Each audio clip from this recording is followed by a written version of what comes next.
some Christmas carols.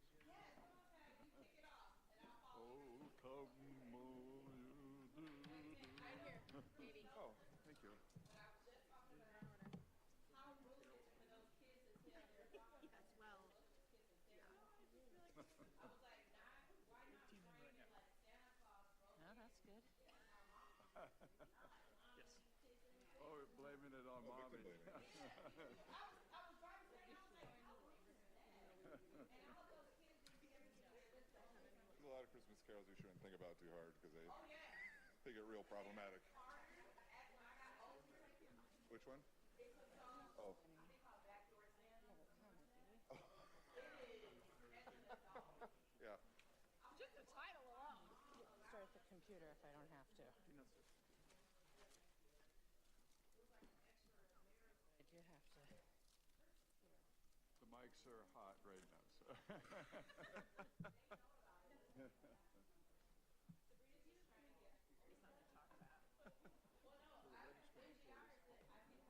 Oh, no, no.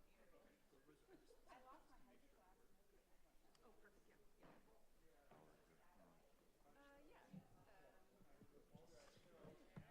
Yeah.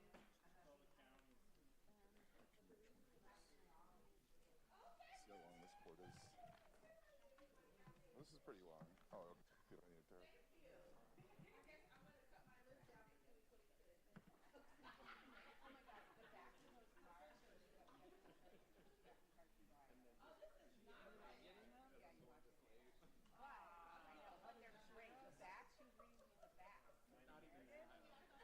I need it there.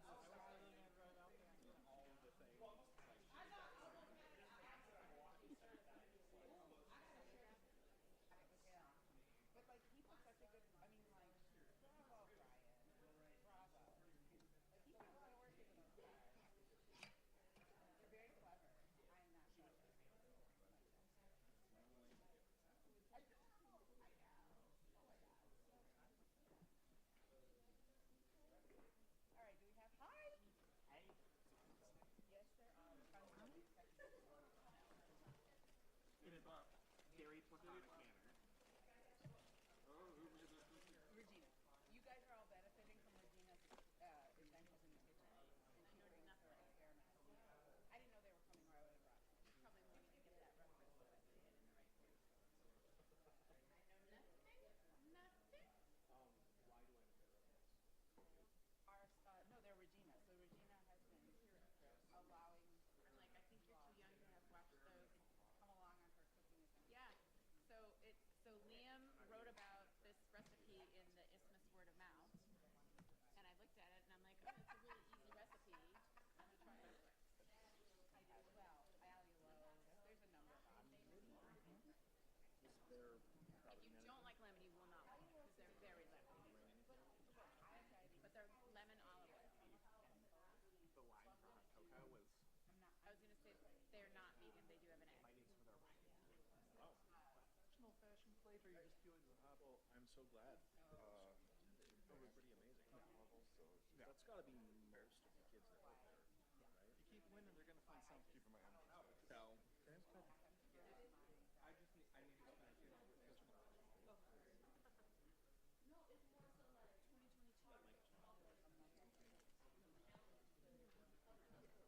Moving myself forward, Oh. propelling myself forward. I was like, is this some sort of Feng Shui, Tai Chi sort of thing? Might be. I keep getting ads for Tai Chi for men over 50, and it's like, how does it know? God damn it. It's so sad. Some targeting is so offensive.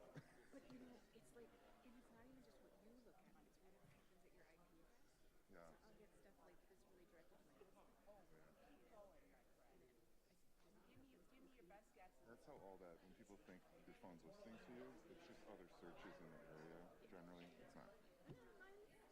But sometimes you think, like, I what think is it's this? 14. That's my husband. Looking for earrings for my girlfriend, and then I get ads for earring companies that I've never heard of. I do take special classes. I know. I mean, I do it every week. Oh, you make them? Oh. They don't do any Alder Revere, this level of beadwork. you're number one tonight. Yes. Interesting.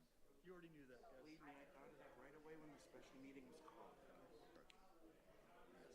so lucky to get such an easy meeting to be first and to adjourn. Well, we'll see. We have no registrants, but you never know what might happen. To adjourn at the shortest. I think that line in Home Alone. Oh, is it you? I was trying to negotiate a ticket on the plane. She's going to give like earrings. And her old grumpy husband was like, she's got too many earrings already. Whole box full of jingly things. So, happy. Oh, you selected this room, but I hate this room. Karen said it was an idea. You don't like this room? And I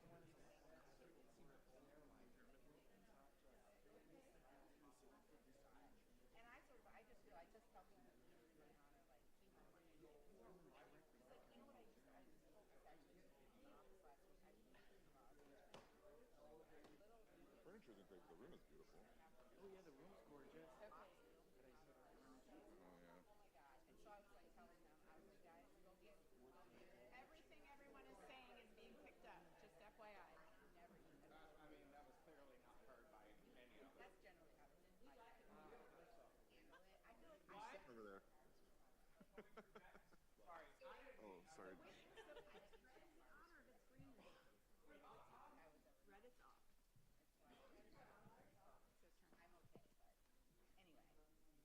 yeah, that's the long story. And so, I think definitely you seem to kick the top off of pizza. I'm gonna share one. You know, I'll do stuff like that. It's not to get something. I want to eat something. And exactly, and I'm not gonna. That's a whole nother level of coffee. And then, it's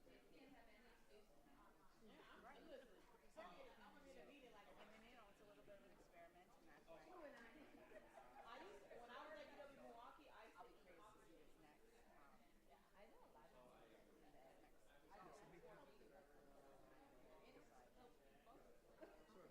I know a lot of And then, what I'm lacking is my. oh, hold on. I guess you guys are gossiping in a way that's getting you in trouble because I'm getting a lot of texts for y'all to stop it. I'm just telling diabetes stories, so I know that I'm not actually the reason I'm getting texts to stop it. Your mics are live. All right.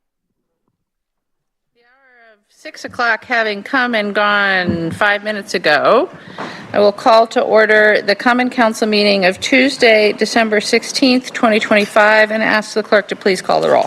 Thank you. Alder Verveer. Here. Alder Verveer is present. Alder Vitiver. Here. Alder Vitiver is present. Alder Duncan. Present. Duncan is present. Alder Evers. Here. Alder Evers is present. Alder Field. Here. Alder Field is present. Alder Figueroa Cole. I do see Alder Figueroa Cole is Here. Oh, thank you. Alder Glenn. Here. Alder Glenn is present. Alder Govindarajan. Here. Alder Govindarajan is present. Alder Ugair. Here. Ugair is present. Alder Harrington McKinney. I'm here. Harrington McKinney is present. Alder Lankella. I'm here. Lankella is present. Alder Knox. Here. Knox is present. Alder Madison. Here. Alder Madison is present. Alder Martinez Rutherford. Present. Alder Martinez Rutherford is present. Alder Matthews. Here. Alder Matthews is present. Alder Mayer. Here. Alder Mayer is present. Alder O'Brien. Here. Alder O'Brien is present. Alder Ohovich. Present. Ohovich is present. Alder Pritchett. Here. Alder Pritchett is present. Alder Tischler is excused. Madam Mayor, we have a quorum. Thank you. All right, so just since I don't know if all of us have been in this room, little primer on the mics. If it is red, the mic is not on. If it is green, the mic is on. You have to open and close your mic yourself. There is no central control. So it is up to you to remember to do it before you speak and to remember to turn it off after you're done. Please do pay attention to that during the course of the evening. I will say, even though it is a very brief meeting, that we are here to do the business of the people of the city of Madison. I ask that we do so with grace and kindness and that we refrain from using any profanity in our remarks. Are there any disclosures or recusals on tonight's agenda? Seeing none, then we have one item. Item 1, Legistar 91175, the 2026-2027 appointment of election inspectors. On item 1, President Vitiver. Move to adopt. Is there a second? Second. Moved and seconded to adopt item 1. Are there any questions for staff on item 1? Seeing no questions for staff, is there any discussion on item 1? Seeing no discussion on item 1, it has been moved and seconded. Is there any objection to recording a unanimous vote in favor of item 1? Seeing no objection, item 1 is adopted with a unanimous vote. Alder Verveer, it is your turn. I move to adjourn. Is there a second? Moved and seconded to adjourn. Is there any objection to recording unanimous vote in favor? Seeing no objection, we stand adjourned, and we will stand informal while I turn the chair over to President Vitever for the rest of your evening. Thank you all.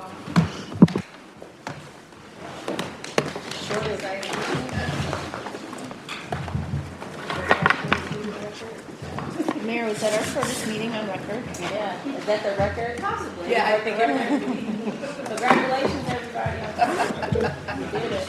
We ended the last one with a unanimous vote, and this one was the shortest. We're on a roll. I know, does this go into our app? Sorry about that. Doesn't, I think you're right, I wouldn't count. We're going to count anyway. Have a Merry Christmas, Mayor, or Happy Holidays, Mayor. Thank you. All the mayors. You all too. Yeah. I can see it. This is your meeting. Oh, well, thank you for that, Mayor. All right, so I will call to order the discussion of the Common Council of December 16th, 2025. I don't believe that we need to call the roll because it is just a discussion. So I am going to ask that our presenters come to wherever they are going to present from, apparently there, and tell us about all of the ways the city works to help protect our lakes. There's a couple of spots over here too. I have a lot of questions for streets. I'll make sure I'm ready. As soon as I saw Charlie, I was like, let me go. You just need to turn the mic on when you're ready to go.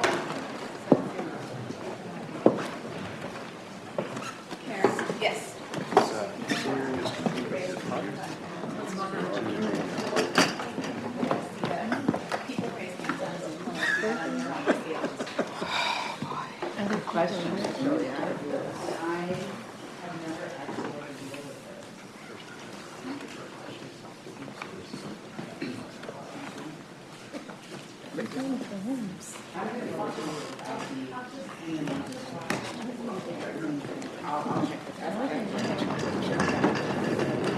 Okay, and I'll just say that, folks, because I don't have the same technology as in chambers, so in the room, you'll need to actually raise your hands if you're in the room so that I know that you have a question. And on Zoom, when you raise your hand, I'm going to do my best to call you in the order that you raise your hand, but don't keep me to that. So with that, take it away.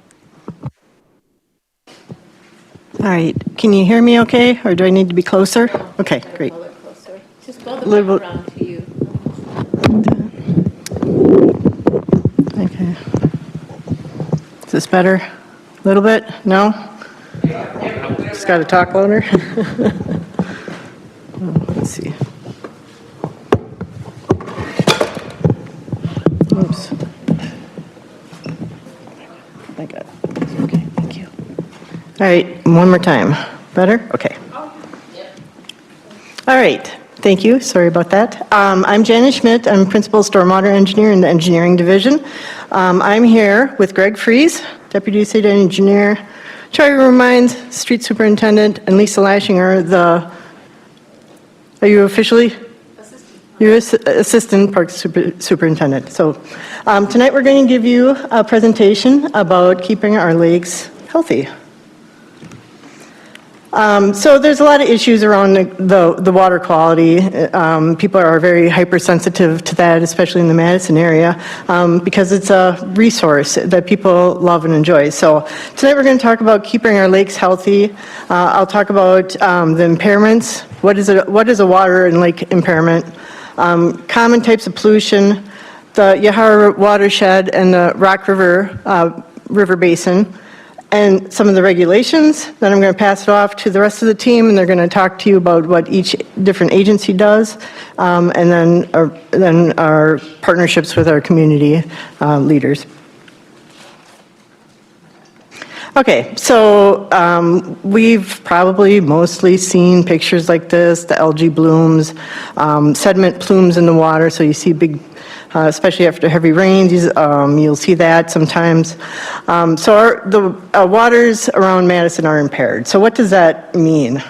The Clean Water Act, Section 303D lists waters that they consider impaired, which do not meet water quality standards due to pollution. So statewide, there's about not quite 1,500 impaired waters. So all this information is available on the DNR website. And then of those waters, there's about 671 that are under restoration, and then 38 that have attained their standards. I'm going to go over this, and then Greg is going to take it later in the presentation. But what are some common types of pollution? So we have gross pollutants, total phosphorus, total suspended solids, and then a whole slew of other ones like there's chloride, there's PCBs, mercury, arsenic, bacteria. So there's a lot of different types of water pollution. So common sources of those pollutions could be garbage or litter. You see like pop cans floating and stuff. Fertilizers, sewage or animal waste, sediment and erosion, agriculture runoff, just different kinds of organic matter, and then, a slew of chemicals and pharmaceuticals. So these are just some factoids about clean water in general. So did you know that 1 gallon of oil can pollute over 1 million gallons of drinking water? So that's pretty shocking. Only 1 teaspoon of salt can pollute over 5 gallons of fresh water. And then approximately 56% of the total phosphorus load to the lakes usually occurs in about 1 month in the fall. So all these pollutants, we have agricultural, urban runoff, we have sediment and construction runoff. All those things contribute to the lake's health. This is just another thing I pulled off the DNR website. For instance, in Dane County, they have listed impaired waters with the water type listed as lake. So these are all the lakes in Dane County that are impaired. And there's a couple things to note here that, some of these are listed multiple times. That's because they have multiple pollutants in them. But one thing to note in here is that total phosphorus comes up in almost every single one of these. And that causes algal growth, weeds, eutrophication. So there's a lot of issues with total phosphorus. You'll also note in the status code that some of these are listed on the 303D list, so that means that they're impaired. And some of them have TMDL approved next to them, so we'll get into that in a little bit later. So where does our water come from? So we're all part of the Yahara River watershed. So the watershed extends north of Dane County, it goes south to Rock County, includes the Madison area lakes. And I take that back. The southwest side of Madison does not drain into this watershed. So there's a couple things that take away, oops. Sorry, there's a couple takeaways from this graphic. So the red arrows kind of show how water drains into the Madison area chain of lakes. If you'll notice, the southwest side of Madison does not actually drain into the lakes. So that drains to the west, southwest, into the Sugar River watershed. Much of the upper reaches of the watershed are actually agricultural. So you can see in the legend, anything that's yellow, that indicates agricultural land, which makes sense. Also, the last thing that I wanted to point out is that there's a large amount of area that's actually outside of City of Madison that contributes to the Yahara River watershed. And we'll talk about that in a little bit. So the Yahara River watershed, which is us right here, is just part of the larger Rock River Basin. And you can see how big the basin is actually on the map of Wisconsin there. So the Rock River Basin is in a TMDL. So a TMDL means total maximum daily load of any specific pollutant to a water body, that's the load that you can provide to the water body while you're still meeting your water quality standards. So TMDLs are used as planning tools, so you can estimate how much pollutants you're adding to the water while still meeting the standards, and kind of help you figure out how to make improvements or, maybe regulations and whatnot. It's used as a planning tool. So there's 36 of these specific TMDLs currently in Wisconsin. So if you look how big Rock River is, we're just one of 36. So the Rock River TMDL has a specific, they did a report, and they have broken out the specific pollutants that are included in that TMDL. So again, the total amount that you can put into the water. So the Rock River TMDL requires capture of total phosphorus and total suspended solids. So this is just a little snip out of that report. On the left, you can see a graph that the annual distribution of total phosphorus. On the right is the one with annual distribution of total suspended solids. So you can see that agriculture plays a large role in this. But as you recall from the map of the Rock River TMDL, it's pretty big, and a lot of those areas are actually rural. So there's a lot of regulations around this. We are required to follow these. We also want to do things that are right for the environment. So some of this is just a hierarchy, and it gets really hard to explain, but I'll do my best. So the Clean Water Act, federal level, EPA, they work in conjunction with states to create TMDLs for water quality. So the Clean Water Act kind of is the big umbrella. DNR works with municipalities and the permittees on the requirements. So in this chart, there's a note about Wisconsin DNR and the WPDES permit. So WPDES stands for Wisconsin Pollutant Discharge Elimination System. It's the permit that we are required as a municipality to have. It's a 5-year permit, a lot of requirements in there that we have to follow and then report back on every year. City Madison area has that in partnership with their local partners. So it's a municipal area, so there's other entities involved. Madison Metropolitan Sewer District also has one of these WPDES permits. They have it separately from the City of Madison. It's for industrial discharge. So they have an adaptive management program in place. It's called Yahara Winds, and Greg's going to talk about this in detail later. So the Madison area has local governments in our general permit. So there's quite a few city and villages that we work with and partner with. What we also can enforce as the City of Madison is our Madison General Ordinances that kind of are regulations around erosion control and water quality. Over on this side, Madison Metropolitan Sewage District, they have their Yahara Winds program, and Yahara Winds, a lot of their goal is to reduce the total phosphorus. So the City of Madison is part of this group, and our part of that is to provide payment so that they can implement their Yahara Winds Adaptive Management Program. So who are our partners? We have a ton of different partners here. Yahara Winds, again, is Madison Sewerage District. They partner with a bunch of agriculture producers, so the farmer, Yahara Pride Farms. They work with the county and federal agencies like DNR or USGS. They also partner with Clean Lakes Alliance and friends groups and university researchers. So there's a big group of people who are involved in that. And that's one branch of that flow chart I showed you before. So the MAMSWAP partners are, that's the city municipality group. So that is 22 different co-permittees that are covered under one larger group for the Madison metropolitan area. So the takeaways here, it's a big issue, it's complicated, and we have a lot of regulations. There's also a lot of people involved. And with that, I'm going to take a break, and see if there's any questions before I pass it over to Charlie.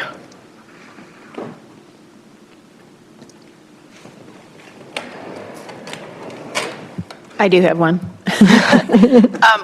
You mentioned, it's pretty obvious why the Madison Sewerage District has a discharge permit, but what is the Madison Area Discharge Permit? What is that? So the Madison permit is called the MS4 permit. So it's a municipal separate storm sewer system. That's S4. So that's part of we're one of 22 co-permittees that are required to report out of what we're doing for our standards. There's requirements that we have to meet every year. So there's a lot of things that go on with that permit. So that's the one that the city and the municipalities around here have to do.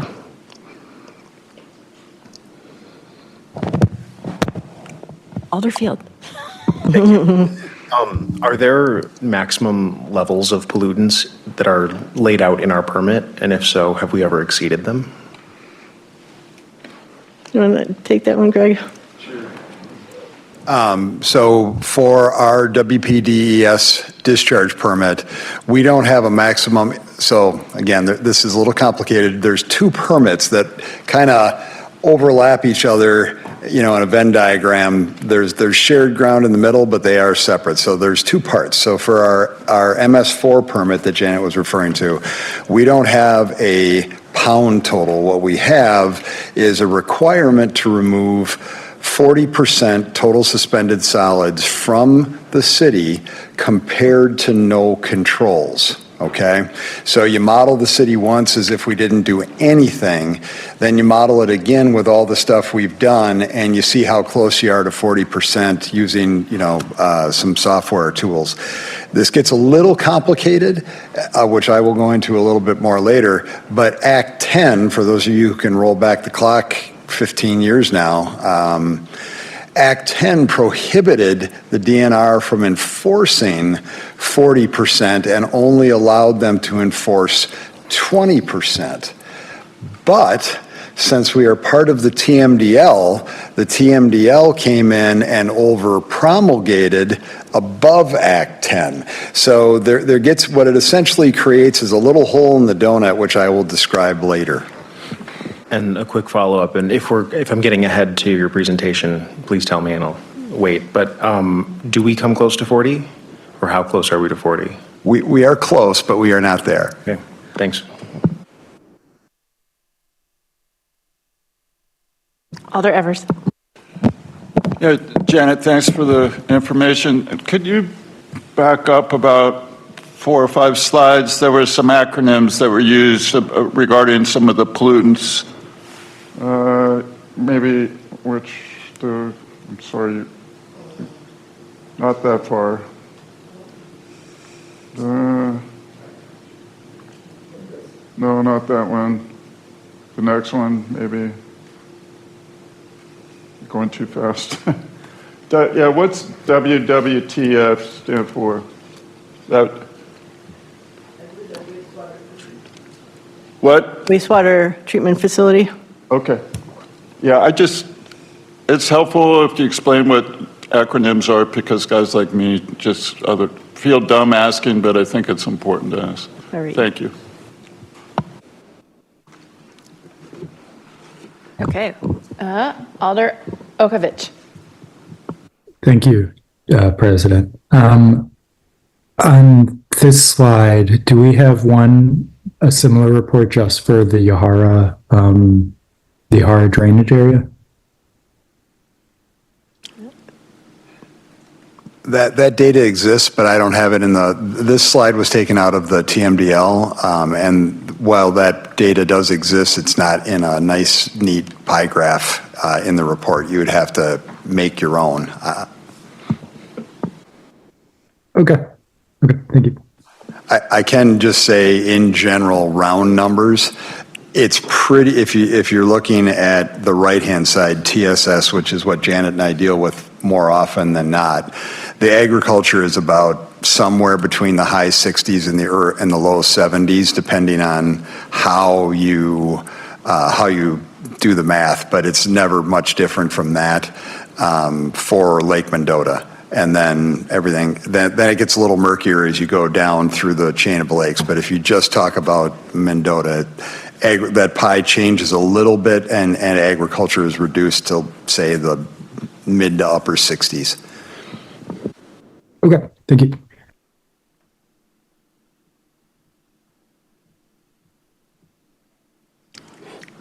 So I just press down arrow to get to, okay.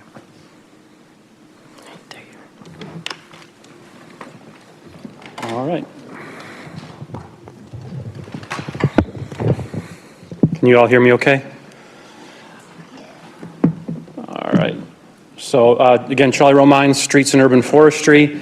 I don't know much, but this will be easier to understand than anything engineering has, I promise. So the Streets Division's primary, as it comes to this, is going to be dealing with leaf collection, sweeping streets, which blends with leaf collection, and then, of course, our snow and ice management. So we'll try and kind of take that in order of the season. So street sweeping during the bulk of the season, which is going to be, we'll talk about spring cleanup later, but from about April through around mid-November, we have 9 street sweepers that go out. We have a tent sweeper that's a different type of deal that just does bike paths. The sweepers go out. We shifted about 7 years ago to 4 10-hour days, but we offset the operators, so we're actually sweeping 10 hours a day, 5 days a week. That was a 23% increase in street sweeping and tonnage with like a 1.5% increase in cost. So that's been a big win for us. And again, you're welcome to read the slides. I try not to. But we also, I believe we got the slide in here. We take advantage of the clean, let me back up. We swept this year just under 5,000 tons of material off the streets. And so that does not include leaves. Leaves are significantly higher, and we'll talk about that in a moment, but about 5,000 tons. And also that's a little bit light for us. We didn't have any real major summer storms this year to bring debris out either from trees or getting blown into the roadways or anything like that. So that's actually a fairly light year for us. The Clean Street, Clean Lake program is one that's really important to the Streets Division. Some of you that have been around a little while know about 6 years ago or so, we expanded that both by geographic footprint and made it year-round. As it relates to sweeping, again, that was the original reason for it. It focuses primarily on those city streets that they're going to drain directly to the lakes.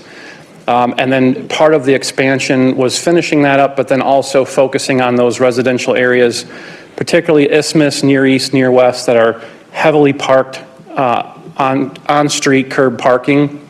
A lot of what we do in my division, we really have to be able to get to the curb to be effective at all. And so we really use those 4-hour periods during the week, during the non-snow season for sweeping, and during the snow season for plowing back to the curb. So here we got the not quite 5,000 tons this year. We're probably 600 to 700 tons lighter than a typical year. Leaf collection, again, I won't read the slide, but I'm going to anticipate some questions on leaf collection. So I'm going to say 5-6 years ago, we switched how we do leaf collection in the Streets Division. For those that were around prior to that, essentially what the Streets Division did was we had hand-drawn maps with colors that we drew on that was like black for we've already been and you missed us, and then like yellow for, hey, we're in your general area, and then like blue or something for, hey, you're up next, but no promise of when we were where and going to be where. And we got flooded routinely with emails and phone calls with people upset because we missed them or they missed us, or when are you coming, and I don't understand, and what's going on. And so we switched a few things of how we do leaf collection. Probably the most relevant that the residents see would be we went to a scheduled collection process. So now a month or more in advance, you can look up your address online and it'll give you your 3 set out dates for leaf collection. Now Streets has always collected leaves up until about the week of before Christmas if weather allows. And that didn't change from the old process, which I was a part of for my first couple years with streets, or this process from the last 5 or 6. Also important to note that the tonnage of leaves we get can vary a little bit from year to year, dry fall versus wet fall, heavy leaves way more. But we collect the exact same amount of weight, of tonnage of leaves with this way we do it versus the old way. We're just way more effective and efficient with it. God bless you.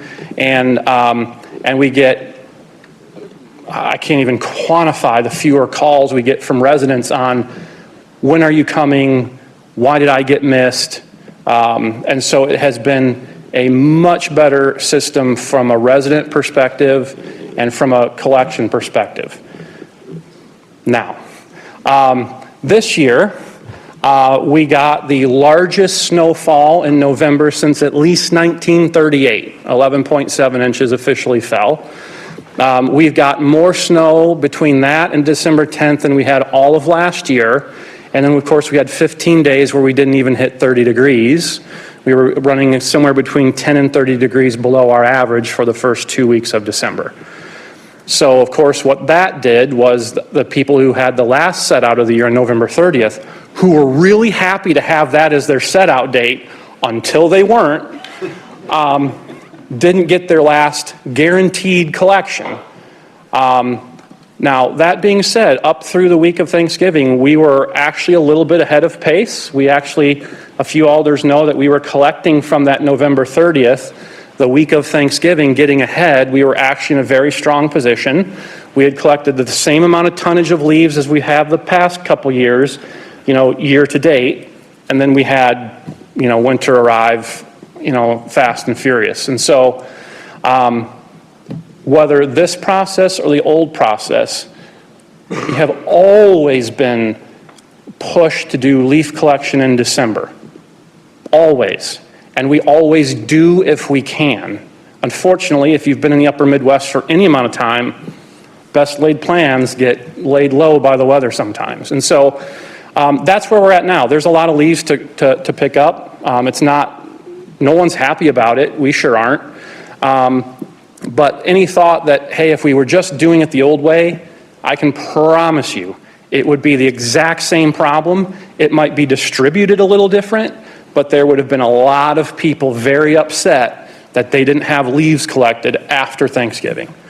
So the go forward then, what we're currently working on is to make some adjustments, some minor tweaks in how we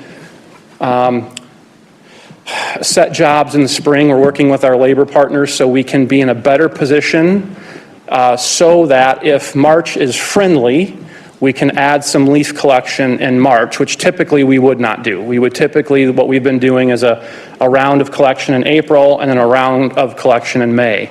But given the large amount of leaves that are out there, again, we have a plan.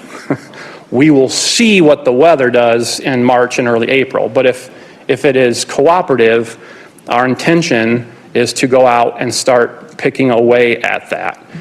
It won't look exactly the same because the terraces will be soft. We can't short haul to parks and do some of the things we do to be efficient, but it's important to us to get out and get that moving in March if we have the opportunity. So once we get a better feel if the weather's going to allow for that, we'll certainly get word out. You all know, or have gotten emails or talked to Brian Johnson.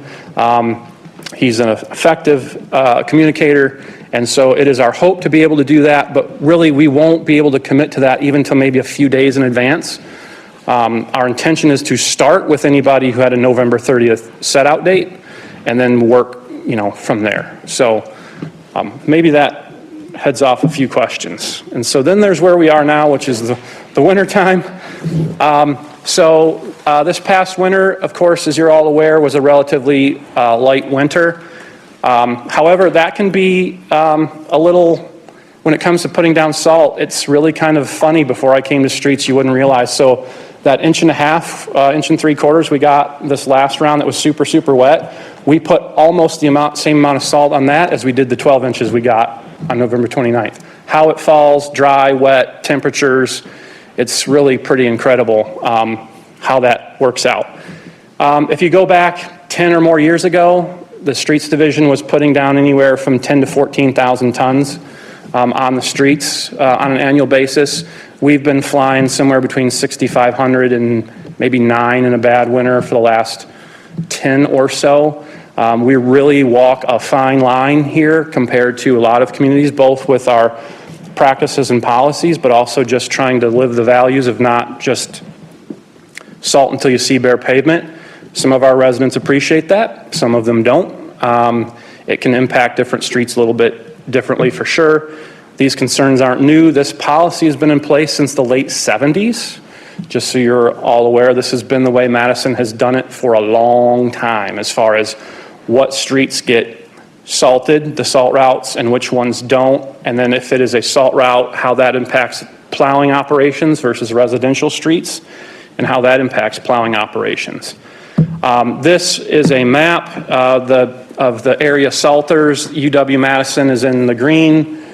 We are gold, and then the county is blue. And you'll recognize that the county it's part of the state DOT system. They're doing all your high volume, high speed roads. And you'll also notice for a lot of our neighboring communities, Middleton, Fitchburg, Sun Prairie, they're doing a lot of their main roads as well, plowing and salting. So we have a network that's just us, a network in Madison of roughly 1,700 miles. About 5-6 years ago, we were salting about 870. We're down to about 820 right now. We did an audit, the years run together, about 2020, on our salt route network to make sure it met our practices and policies. And so we took about 25 miles off at that point. So just so you're aware, about 25 miles is about one plow truck's worth. And then when the Metro redesign came through, that took out about another 25 to 30 miles out. So a salt route for the city of Madison, you're talking about, our salt route network mirrors the Metro Transit by about 85%. So when they make a redesign, a lot of our streets are only salt routes because Metro runs them. But then also you're looking at if there is hospitals, police, fire stations, major connectors and things of that nature to be a salt route. So when we deploy, that's 32 routes, that's 16 on each side of town. We'll typically put out one more truck on each side of town. They're going out on residential streets, the hilliest, curviest residential streets, and they'll put down some sand, maybe drop a plow, and then they're also hitting the MPD lots. We take care of MPD during these events. We do pre-treatment as conditions allow. It is somewhat rare that conditions seem to be allowing recently, but those are those white pencil lines that you see. Last year we started, when we put those pencil line down, a typical salt application is going to be 300 pounds.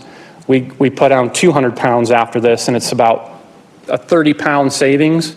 And then the idea with this is it will prevent some of that bonding from the snow to the pavement.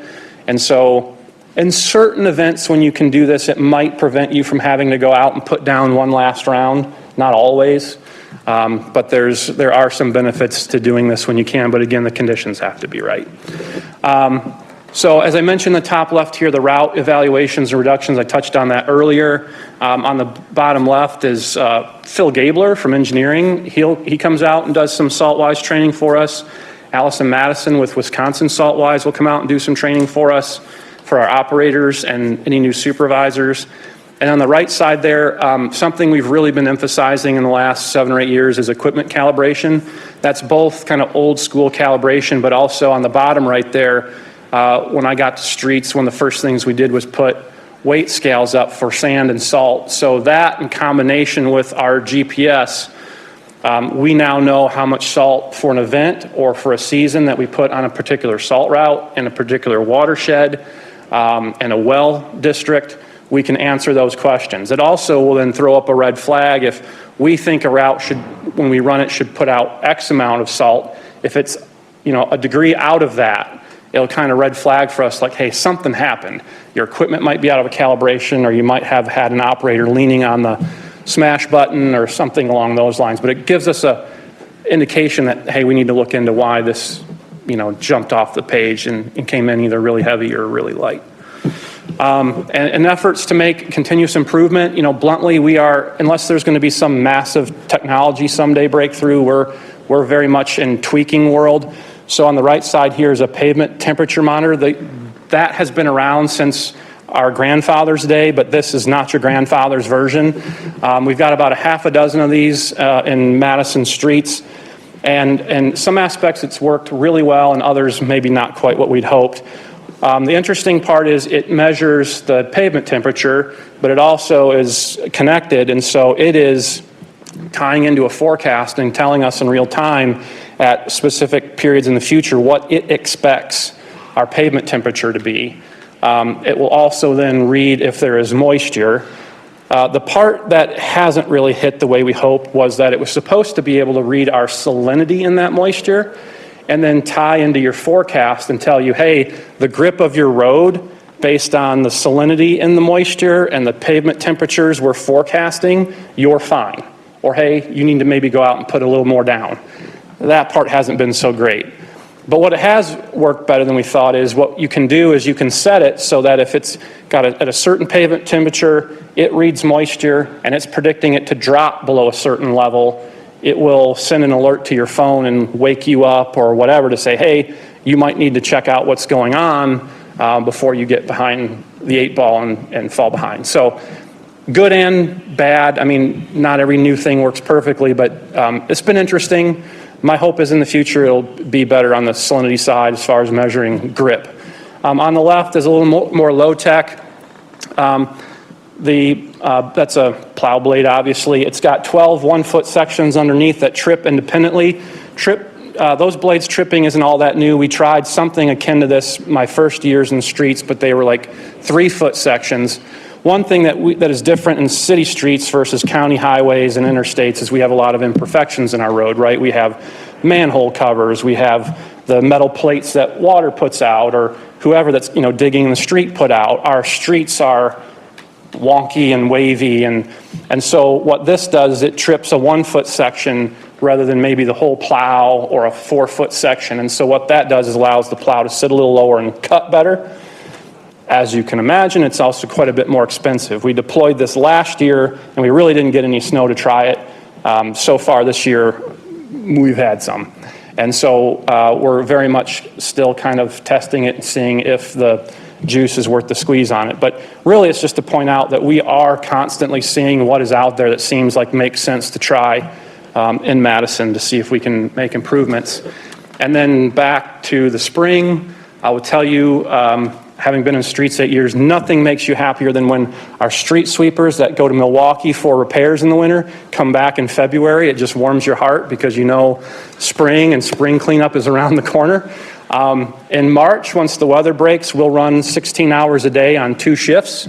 And that is really focused on getting that sand and all the other gunk that has been sitting in the streets all winter up. We do it in March just as soon as the weather breaks, try to beat kind of the spring rains. We really focus on the residential streets in this period of time, again, because we don't salt them and we sand them. Depending on the winter, you can get quite a build-up on those residential streets. We'll typically go around 3 or 4 times, then pull them off and go to our regular sweeping schedule, which is what I started with. So are we taking questions as we go? Okay. Did I answer them all? No. All right, I didn't think I did. Alder Mayor. Thank you. Have you experimented with different formulations of salt and things that you put out? I thought I had read something about beet juice or something once. So they're predating me. The city did experiment with like some beet juice and different formulations of salt. My understanding is it didn't go very well. I will say that one thing we brought in 2 winters ago is magnesium chloride. We've got enough to salt the city twice. And what magnesium chloride will allow you to do is salt at a much lower temperature. Those of you may recall, was it 2 or 3 winters ago now? We had that big snowfall and the temperatures just dropped like a rock after, and then like 8 or 9 days never hit above 10, 11 degrees. And so while we got the plow, really extremely well done, because for 8 or 9 days we couldn't salt. Sanding on the salt routes was bluntly a joke. We put down more sand in that week to 8 days than we typically do an entire winter. And so the idea was, while magnesium chloride comes with its own drawbacks, cost being one, but certainly it's harder on infrastructure. It's basically was to break glass in case of emergency. So, what happened there will happen again at some point. And so rather than try to sand our way out of it for 8, 9 days, the idea is like that last run of salt, or kind of when the event's done, we could go out with that magnesium chloride and at least get our main roads to at least to where there's 2 tracks and the intersections are clear, versus what we had, that couple of winters ago. There are certainly communities out there that do a lot of different things with formulations. There's pros and cons to all of it. It's extremely expensive to do it that way. And bluntly, I don't think it would lead us to using less salt. It might actually lead us to using more in certain circumstances.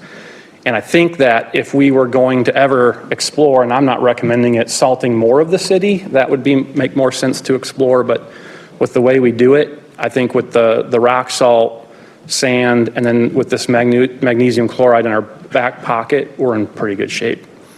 And so just follow up, the usual salt is sodium chloride, just standard? Yeah. And do either of those, or does the magnesium chloride have the same impact to our drinking water and lakes chemically? Well, it's not good for it. No salt is. This is bad. I mean, so it's no better. the biggest drawback, as I understand, on mag chloride is it is harder on metals, and it is harder on the concrete and some of that infrastructure. So I think that's why we'd really want to be mindful if we were going to switch off rock salt, which isn't good for those things either. My understanding is this stuff is worse. And that's why for us, it is really just about having it in our back pocket in case we need it. We wouldn't want to switch to it. There's no environmental benefit, as I understand it, in switching to magnesium chloride. Thank you. I have a question. Alder Pritchett, go ahead. Are there benefits to, I want to circle back to leaf collection. Sure. During the course of the winter, they usually put out salt sand piles for residents to come and pick up. Would it be beneficial to perhaps put out some bins for leaf collection at some of these parks for people who are very, very impatient about having their leaves picked up? And then, at least they have a source, because if the drop-off sites close down and now they're hounding you because the leaves aren't picked up, would that help if there was a site whereby they could go and deposit those leaves? Yeah, I appreciate the question. The drop-off sites are still available. If people can get them collected, they can bring them to the drop-off sites and we'll collect. We're not running the same hours in the summer. In the wintertime, we scale the hours back. It's Monday, Tuesday, Thursday, Friday, 7:30 to 2:30. We don't have the evenings or the weekends, but we do still have hours there. Mm-hmm. And to be honest with you, I haven't explored with parks. So those of you who don't know, in the fall, one of the big improvements we've made to our own efficiencies is parks allows us to use, I think, 4 of their park locations scattered around the city. And residents and some condo associations do take their leaves there, which is fine. But then we make an effort to get that cleaned up and put away, so when spring breaks, they're not dealing with a pile of leaf mess that we haven't been able to get over the course of the winter. So, roundabout to answer your question, we'd have to talk to parks and see if they're open to that. I don't know. Basically, what's the conversation nationally with people in your position in cities across the northern Midwest and the northern climate parts of North America, including Canada? Are there new technologies, new thoughts about trying to reduce salt application? I guess what I'm saying is, can we hope for or expect similar reductions in the future, given salt's negative impact on our drinking water, and clearly from the presentation earlier from Janet, its negative impact on our lakes? So this past, well, it was 2 springs ago, March, April of 2024, the Public Works Association every spring will do a kind of a winter snow and ice conference. And I typically go once every 2 or 3 years because stuff just doesn't change that quickly. There was nothing there that jumped off the page of some new advancement that was coming. Honestly, for us to use less salt, it's a matter of taking roads off the salt route network like we did a few years ago. And there's no magic, doesn't seem to be any magic pill out there that's going to make it better. Part of the idea of bringing the mag chloride in, honestly, was just the thought of, rather than try and rock salt the bejesus out of an event, we can kind of come in on the backside and use mag chloride. But there's nothing big, and in fact, Alder Evers, I would say probably the opposite. I mean, when I talk to colleagues either in Wisconsin or in other places, they can't imagine doing it the way we do. Is that right? Can't imagine it. They're using more, you think, on a per They salt the city mile? residentials. Yeah. Yeah, I mean, just from a policy perspective, like, to be clear, in the last 10 or 11 years where we're using significantly less salt, that wasn't totally policy driven. That was largely driven by my predecessor and assistant Steve Schultz, who just are like, we're just going to walk this Right. edge a lot closer, and it became ingrained as part of our culture. That wasn't a real policy shift, and taking 50 miles out of the salt route network certainly makes a difference, but not a massive one. And so, like, we had a meeting, was it last summer, where a couple of our neighboring communities were in there that happened to salt residentials, and we talked a little bit about it, and they were like, yeah, we could never do what you guys do. Not even just from there's the fallout Yes, of I that, understand. and then there's also the cost. Like, anybody who thinks that we are saving money by doing it the way we do it does not understand how municipal salt and winter works. We do not save money. We spend money to live our value in this realm. Maybe explain that briefly for those who might be watching, and let me ask some questions that might help you respond.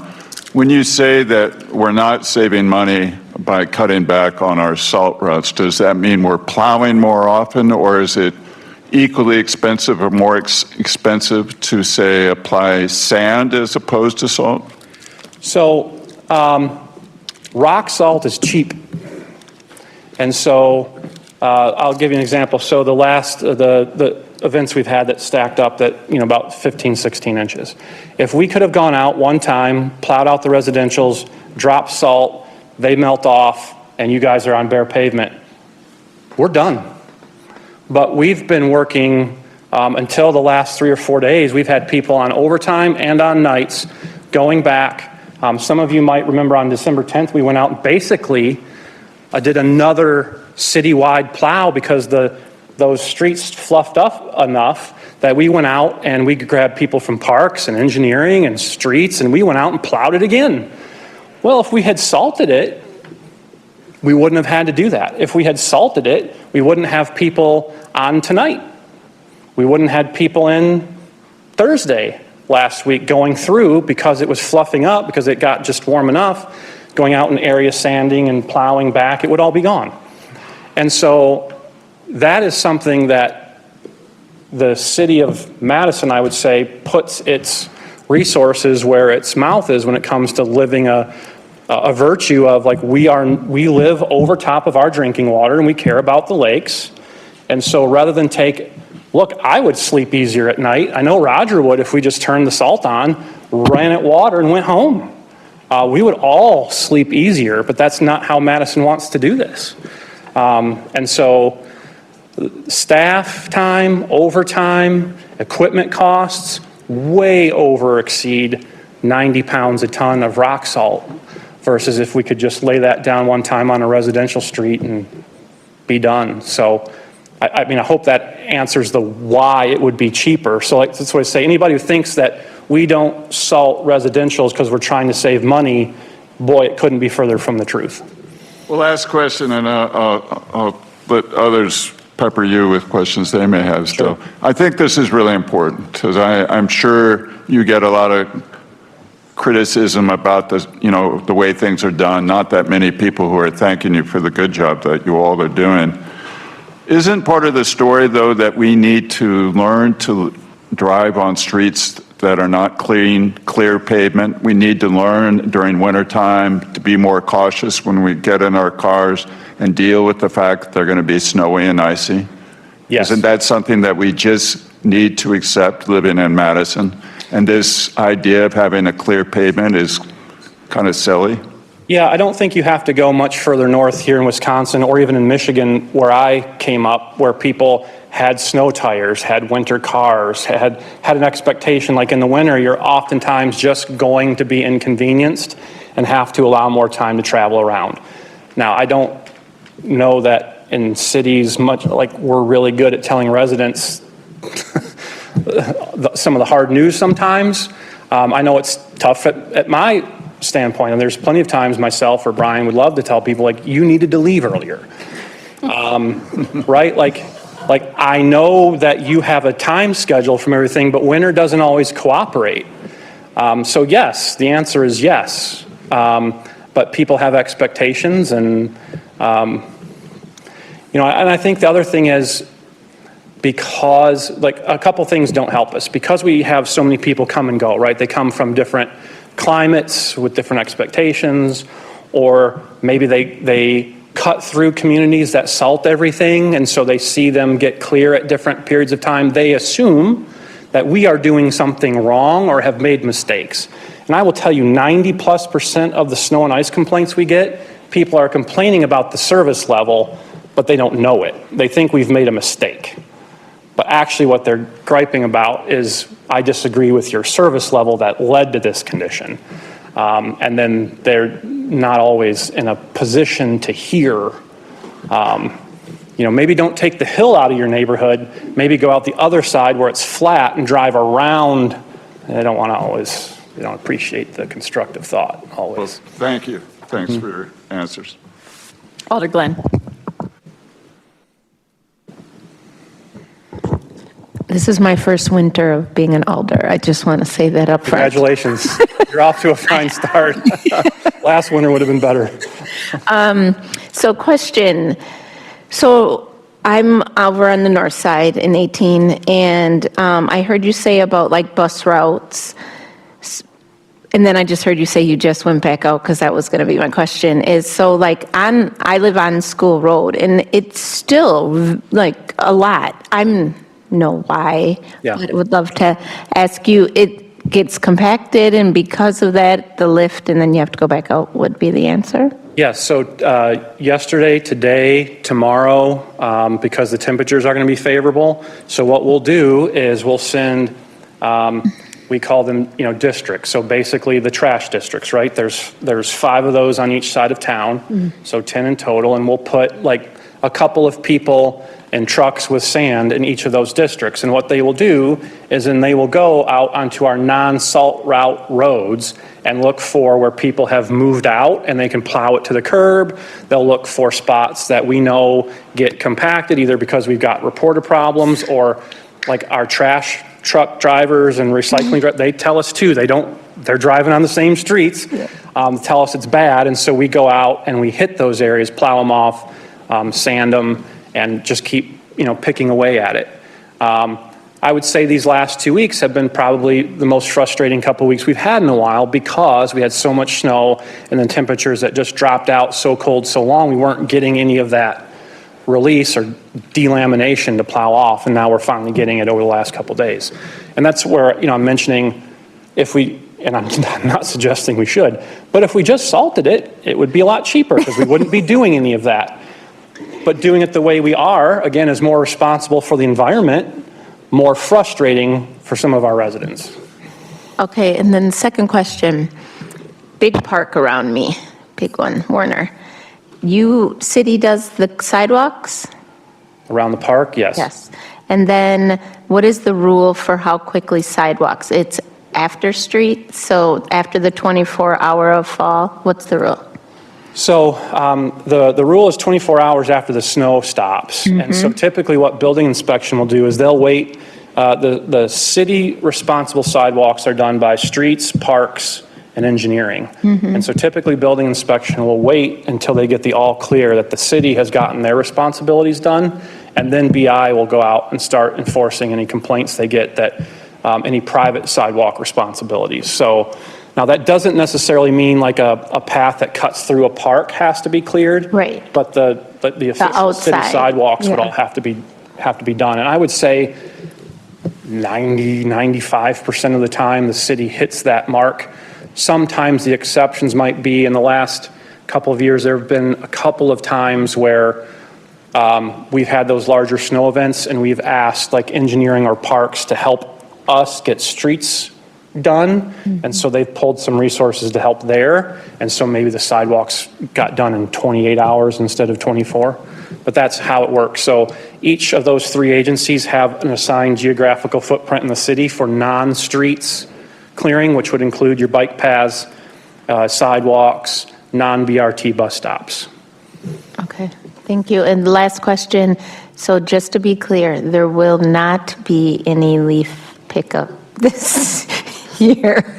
No, I think we're done. I think we're done with leaves this year. I mean, it's not funny for the people that are calling. It's I know not. it's And frustrating, believe me, but we I hate mean, it. like, yeah. We hate it. Yeah. This isn't anything that we want, but that's why we are trying to put together, or I'm going to say, we are putting together the ability to go out and get some in March and early April in a way we never have before and wouldn't normally consider. That being said, the weather's going to have to cooperate. Because I we can tell them understand that this they're going to come, you're going to come in March or April. Don't tell them that now. We don't know. We're putting together a plan that if the weather will allow it, we are going to do it. But we don't know for sure if the weather will allow it. Anybody who's been But they can go drop it off still. Yeah, they Drop can off take it sites to are still drop-off there till sites. They're 2:30. open, reduced hours in the winter, but they are there. So Appreciate all you do. sure, thank you. Thanks. Alder Thank you, President, and thank you, Charlie. Keeping with the topic of keeping the leaves out of the lakes, I wanted to give you the opportunity to answer a question I know you've answered many, many times over the years, as has Brian Johnson, and that is why we don't have any vacuum leaf trucks. You might be aware that apparently Verona recently switched to the vacuum trucks, and this just past fall. And so I heard a little chatter that they thought that if we had similar vacuum trucks, we would have been more efficient and picked up more leaves before the Thanksgiving weekend snow event hit us. So why don't you share with our viewers and any colleagues here that have never heard the response from you or Brian why we don't have those vacuum trucks? Sure. There's a few reasons. Vacuum trucks are great, but they're very slow. And they don't have much capacity. They have to be driven distances to be dumped. They're a very expensive piece of equipment in the order of $300,000+ a year, and they do that one thing. I can tell you in a previous municipality I worked at, they had a fleet of those things that sat at the airport parked for 9.5 months out of the year. So in Madison, and then also a lot of communities that do the leaf vacs only do one, maybe 2 rounds a year because that's all they can get around for. We're collecting about 20,000 tons of leaves every year. When you do the math on what a capacity for a leaf vacuum is, it's unfathomable the size of the fleet we would have to have of leaf vacuums to collect that much leaves. To put that in perspective, that's more tonnage that we collect in our recycling for a whole year. We collect in leaves in about 8 weeks. So it is fast, it is furious. I can tell you that for those of you who don't know my history, I was in parks before I was in streets and a resident of Madison, and you just see this mess of elbows and equipment coming down the street and the way we do leaf collection. You're like, boy, those leaf vacs sure look good, and I can't believe this is the way they do it. And then when you get on the inside and start to understand why we do it the way we do it, what we have is a lot of people and a lot of equipment and 20,000 tons of leaves to get up. And so that equipment that we use for other things, those people who do other things all year round, are actually, it is by far the most efficient way to get the most amount of leaves up the quickest is the way we do it versus leaf vacuuming. If I had a much smaller crew and could only get around once a year, we would probably have a different, conversation. But again, that is an extremely expensive piece of equipment that has one real use that is extremely slow. Now, it's beautiful when it's done. There's no doubt of that. But I would also say that with the changes we made in leaf collection, an issue we used to have that drove people crazy, including our engineers, was our leaf collection crews would get way out ahead of the street sweeper. And so you'd have all these shredded leaves going down the street from where we had swept them up and got them into the rear loader, and it looked terrible. And it might be 3, 4, 5 days before the sweeper caught up. Well, since we've made the change to sweeping 10-hour days, those leaf trails of shredded leaves are never on that street for more than a day and are often swept up the same day because the leaf crews are working 8 hours. The sweeper, which moves slower, is going 10. So we really, in the last 5 years, haven't even been getting the complaints we used to get on a regular basis of these shredded leaves all the way up the street because our sweeper comes and collects them. So I appreciate the question. If I thought that was the best way to do it, I would be advocating in the capital budget. I would be advocating that this is the right way to go. I'm convicted hardcore that the way we do it, while not the prettiest and most elegant way, is by far the most efficient use of our resources and allows us to collect 20,000 tons of leaves in about 8 weeks. And you just can't do that without with vacuums. Thanks very much for the thorough explanation, Charlie. And thanks to you and all of your team members for all you do. Thank you. Yep, a lot of good people. Alder Knox. Yeah, can you hear me? Yes. We can. Thanks. Well, I guess my question is, excuse my ignorance, but when you collect the leaves, what happens to them then? Where do they go? What do you do with it? So we have a contract. In fact, next year that switches over to Dane County. We pay a flat rate. The stormwater utility covers the lion's share of that now. And those are composted at a private facility that we haul to. So the way we used to do it was our rear loaders would take them from wherever we collected them and truck them all the way out to roughly the DeForest area, which is tough. What we started doing about 5 or 6 years ago, Alder Knox, there's 4 or 5 parks in the city now. Those rear loaders drop them in those parks. They pile up and we come get them with semi trucks. And so we are able to collect the leaves out of the residential areas much, much faster. And then we haul them out to that DeForest area in semi trucks instead of with the same equipment we're trying to load the streets out in. So that's where they go, and that's how we get them there. And that process changed about 5 years ago. So they are composted. Okay. So the other question, so that's fine. I know where I have a lot of trees, so we move the leaves up to the front that you guys pick up, but I kind of compost them in a corner of my yard in the back. Is that appropriate to do? Sure. Yeah. Okay. In my former life, I was a relatively high-level turf grass manager.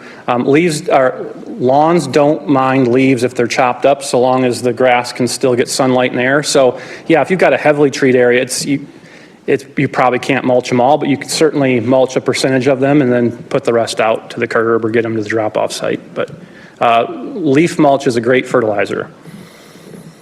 Okay, thank you. All right, I have a question. So during leaf pickup season, of course, we're all about leaves. I've never had so many leaf collections in the middle of December. So you mentioned that like the sweepers are out 10 hours a day and the leaf collections are out 8 hours a day. But during the leaf collection season, like is that all those staff are doing is leaf collection during that 8-week period? So, right. So we have a number of, in the streets division, we call them facets that go out for different times of the year.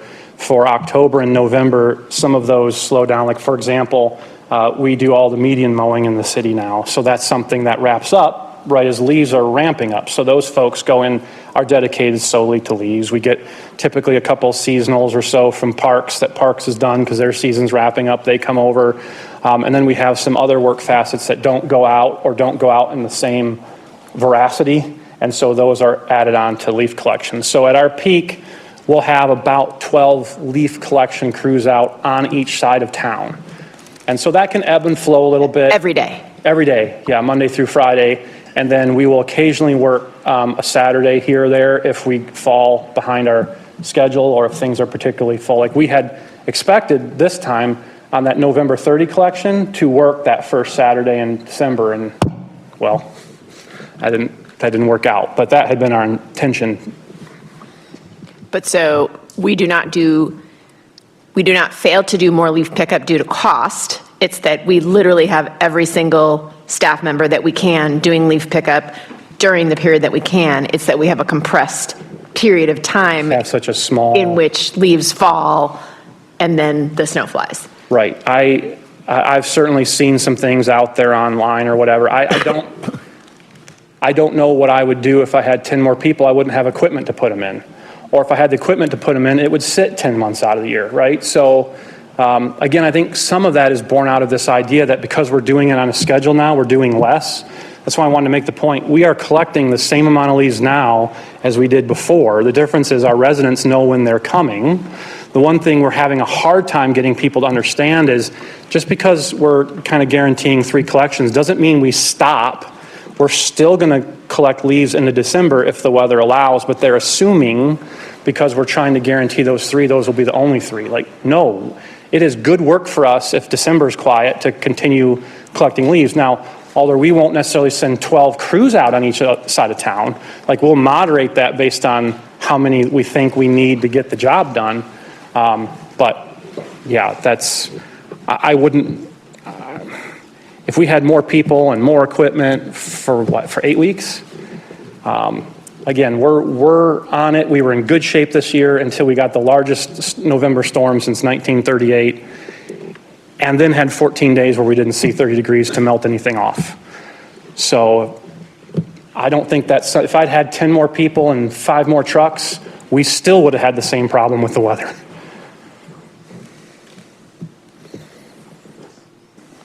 Alder Evers. Thanks. Back to ice and snow and salt real quick. Never thought I'd be glad to hear that. Yeah. Enough about leaves. Actually, it'd be helpful if Matt Tucker was here. You mentioned building inspection earlier, and I guess, and we can leave this out there and maybe Matt can respond separately, or maybe you can speak on his behalf. I wonder if we feel like our salt-wise policy is effective right now, because I see a lot of evidence of over-salting in commercial parking lots and commercial businesses. No matter of private complaints seem to get the kind of penalties and fines and the proper incentive structure, so these applicators or these businesses will start using less salt. I frequently see half inch, 2-inch piles of salt on these commercial parking lots. And, maybe they are intent on doing this because they're afraid of lawsuits and it's just the norm. But what can we do to assert our salt-wise policies more effectively? A combination of stick and carrots, incentives, education, and also fines when people violate our rules. Yeah, I appreciate the question. That's probably better for Matt Tucker in some combination, perhaps even with the attorney's office, what we are and are not allowed to do from the state level as well. I know that I can say that the state-wise, salt-wise, has been pushing for, what they call it, tort reform or lawsuit reform. So to remove some of the risk from the businesses, their kind of old saying is salt is cheap and lawsuits are expensive. And so I think until some of that concern is alleviated from businesses, they're still going to push to have salt put out. I mean, I remember a handful of years ago, I almost slipped and fell on the salt. Yes. And if I was a lesser athlete, I'd have gone down, but I pulled it out. So, and I know that they've had legislation to the governor's desk to do that, and there's Yes, powerful yes. lobbies and all that get involved, Yeah. so. Thank you, thanks.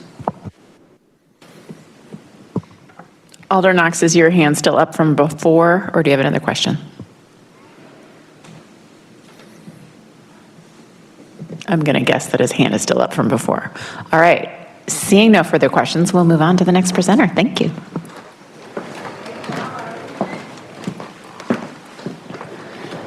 Good evening, everybody. I'm Lisa Lashinger, Assistant Park Superintendent. As Janet mentioned at the beginning, we all are different partners in this effort to love our lakes as a community. And so I'm going to talk a little bit from a parks perspective of our management practices that help to protect the lakes, but also how we work to connect people with the lakes. So, our parks are critical. We see it as parks being critical green infrastructure. So we have about 290 parks. Some of those include the little parklets at the end of streets, where the street dead ends, there's a little green space. We consider that from an inventory perspective. Many of those butt up right against the lake and have wonderful lake views. We have over 5,700 acres of land that we manage as the Parks Division. Of that, about 1,000 acres is wetland, and we have 21 conservation parks that have about 2,000 acres of land that's managed in its natural state. And then we have, within our general parks, we have about 400 acres of managed meadows. And then Old Botanical Gardens, we have various rain gardens and stormwater infrastructure, such as ponds, throughout our golf courses and our parks. So, again, parks serve as critical green infrastructure when it comes to stormwater management and slowing down the flow and filtering that stormwater as it comes down from the sky. So, and across the landscape and all of the impervious surfaces. And so we have about 17 and a half miles of shoreline within the park system that we manage as well. So I want to talk a little bit about from our land management plan that we update every 5 years or so. We do have a section that talks specifically about wetlands and waterfronts and our goals related to managing those areas.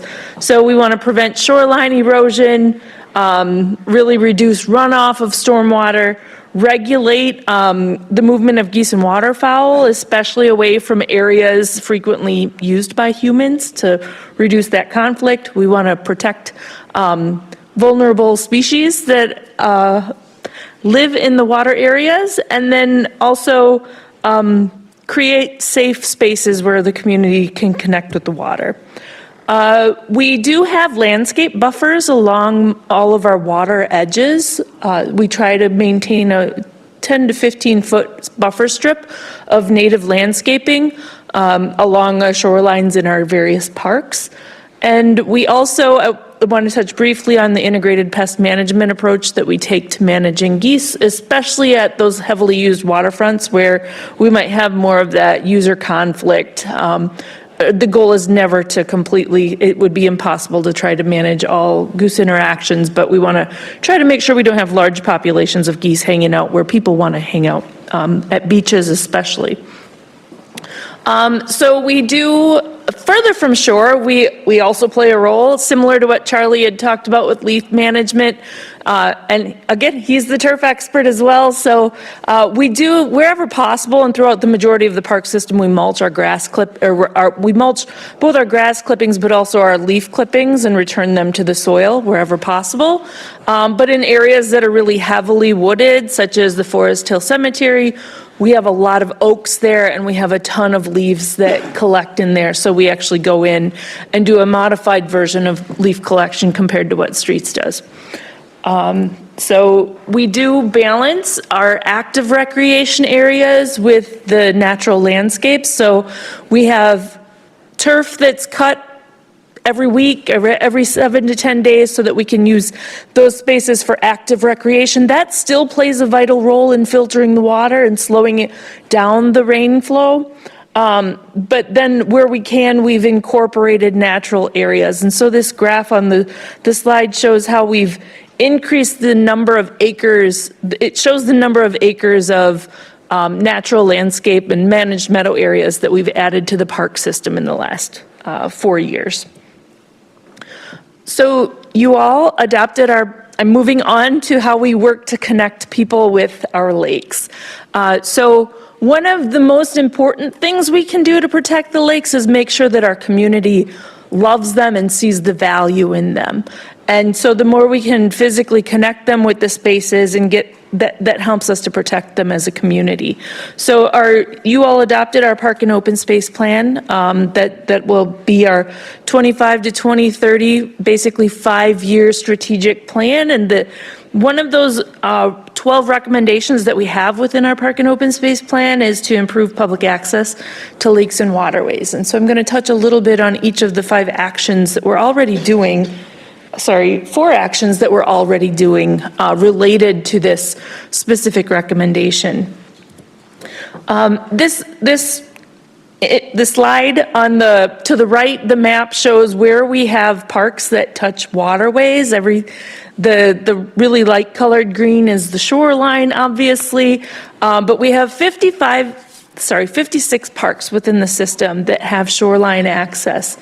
And again, 17.5 miles of shoreline within our park system. We have 12 public beaches that we maintain on a seasonal basis, and we have 10 public boat launches.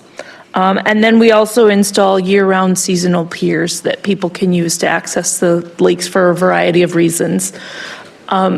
So one of the most popular ways for people to access lakes is via watercraft. So we do have canoe and kayak storage racks throughout our park system. In 2024, we had we had 441 spaces that we rented out for people to use, so it's easy access for people to get their watercraft into the water. We did issue around just shy of 7,000 permits for people to use their boats to be able to use their boats in the lake.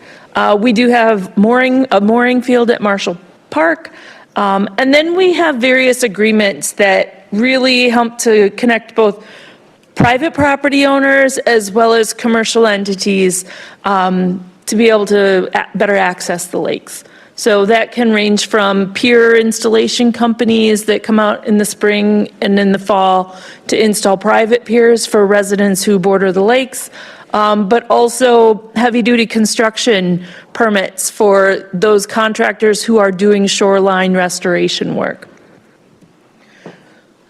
Within our park, throughout the Park and Open Space Plan update process, we did a significant amount of community outreach, and a common theme, we asked people what they like to use the parks for, or their top 5. So from that, we found that the top 5 accessing the water for activities involving the lakes was one of the top 5 activities. So that ranges from using it for boating, fishing, ice skating, all the way down to ice boating, and lots of other fun things that people do using the water. So we do collaborate with a number of partners in connecting people with the lakes. We work with Dane County Public Health of Madison and Dane County. They do daily water quality testing at our beaches when they're open. So our beaches are open from Memorial Day to Labor Day every year. We also work with Dane County's Land and Watershed Unit they conduct the harvesting operations on the lakes. So their primary objective is flood mitigation, but then when that's all handled, they do prioritize navigation and recreational uses. So they will often come in and clean up our beach, the seaweeds that are near beaches, as you can see in this image here. And then Clean Lakes Alliance is here as well. We often partner with Clean Lakes Alliance for volunteer opportunities. They help clean up the beaches as well, as well as a number of other activities. And then we do have contractual partners that offer recreational activities that are water-based. such as MSCR. They offer pontoon rides. So I'm going to talk a little bit about the creative placemaking opportunities, mostly provided through partners. So Madison Boats and Rutabaga, they offer rentals for watercraft for anybody to come and use. And then MSCR, as I mentioned, they do pontoon rides. They also do various camps for youth throughout the summer. And then there's other partners that we use that we work with that connect people with the water. And then we also work with, through various permits, to provide other placemaking opportunities, such as permitting the Mad City Ski Team. If you've ever been able to watch them off of Law Park, they're pretty incredible. As well as some other groups such as the Yacht Club, the Rowing Club, and UW, as well as UW's Rowing Club. And then we do permit special events such as the regattas and Ironman, which you can see in the photo here. And then we wrapped up the community engagement and design process for the Madison Lakeway project. We're moving on to preparing construction documents, but that was a process that involved quite a bit of public engagement, and will continue to involve public engagement as we reimagine the waterfront for the community. So with that, I'm happy to answer any questions that you might have. I'm not sure if you can answer this question, but it seemed like you were the only one who might be able to. I know we're focusing a lot on the kinds of pollution that cause like the bacterial overgrowth and the blue-green algae that has obviously gotten like progressively worse, but is there anything we can do or anything we are doing about the zebra mussels that did not used to be here, but we do have in our lakes now?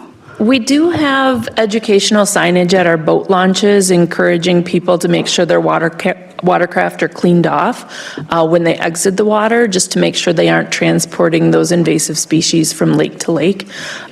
We've partnered with other community organizations. I think we're working on a boat cleaning station at Marshall Park. We've had one there, but I think we're working to invest in a heated power washer system. I don't think it's been installed yet, but those are the types of things that we're doing. Is there anything we can do for the areas that have them already now, or is that kind of like a DNR thing, or it's just too late? That's, I would say, more so a question for the DNR.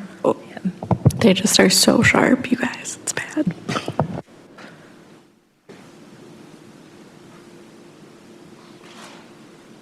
Alder Pritchett, go ahead. So you mentioned you have alliances for those who come and clean up, lake cleanup. So there's no group within your group that specializes, I don't want to use the word specializes, but they actually do clean, picking up debris and stuff like that, especially plastic in lakes. I'm not, so in the water, so I should touch on, generally we manage everything that's from the shoreline in, and the lake, like Dane County generally manages the water surface. We do, as staff and through organized volunteer projects, conduct cleanup of the park system, picking trash, debris, litter, and those things. On the beaches, we do clean those throughout the season. So I'm not sure exactly which areas that your question pertains to. I had no idea that this was part of this was for the county and part of it for the city. Mm-hmm. But because you're telling me that you are primarily responsible for the beaches and like the shoreline, but you're saying that the county is responsible for the surface. Correct, yes. And so we're responsible for making sure the shoreline is in good, stable condition. We the Parks Division partners with engineering. Engineering actually does all the planning related to shoreline stabilization work. But when it comes to maintenance, that is a combination of staff and volunteers and other community partners that clean up the shoreline in. So tell me, when you think about, and going back to Alder Matthews' question about the blue and green algae, who's primarily responsible for? I mean, I know weather and how dry it is and the deposition of poop and stuff like that can cause it.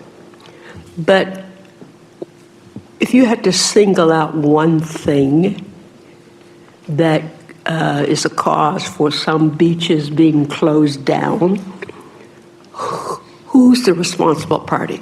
Well, I would say that Greg actually covered the contaminants Janet covered the contaminants in one of those pie charts that she had early on. So I can go back. A lot of it is I just want you to say egg-related. it out loud. Oh. Who? I think there's plenty of research to point to where those source contaminants are from. It's a variety of agricultural as well as some urban contaminants that lead to the problems that we're facing today. And it's going to take a number of partners to solve the problem. And I don't know that it does a lot of good to do, it is important to understand where those sources come from. But understanding that, owning it, and addressing it is the most important part of it. And I know that the Clean Lakes Alliance does a lot to partner and collaborate with various stakeholders that can help to make a meaningful difference in that area. So if you find out, that agriculture is the culprit, how are you, and what do you do to go and trace back to find out, what's the source? I am not the one that's best suited to answer that. I think that engineering has shown the source points of contaminants. Various regulating agencies have way to track where those contaminants are coming from. But from a parks perspective, that's the best I can share with you. Thank you. Alder, I would really encourage you to read through the Clean Lakes Alliance State of the Lakes report, because that's pretty comprehensive.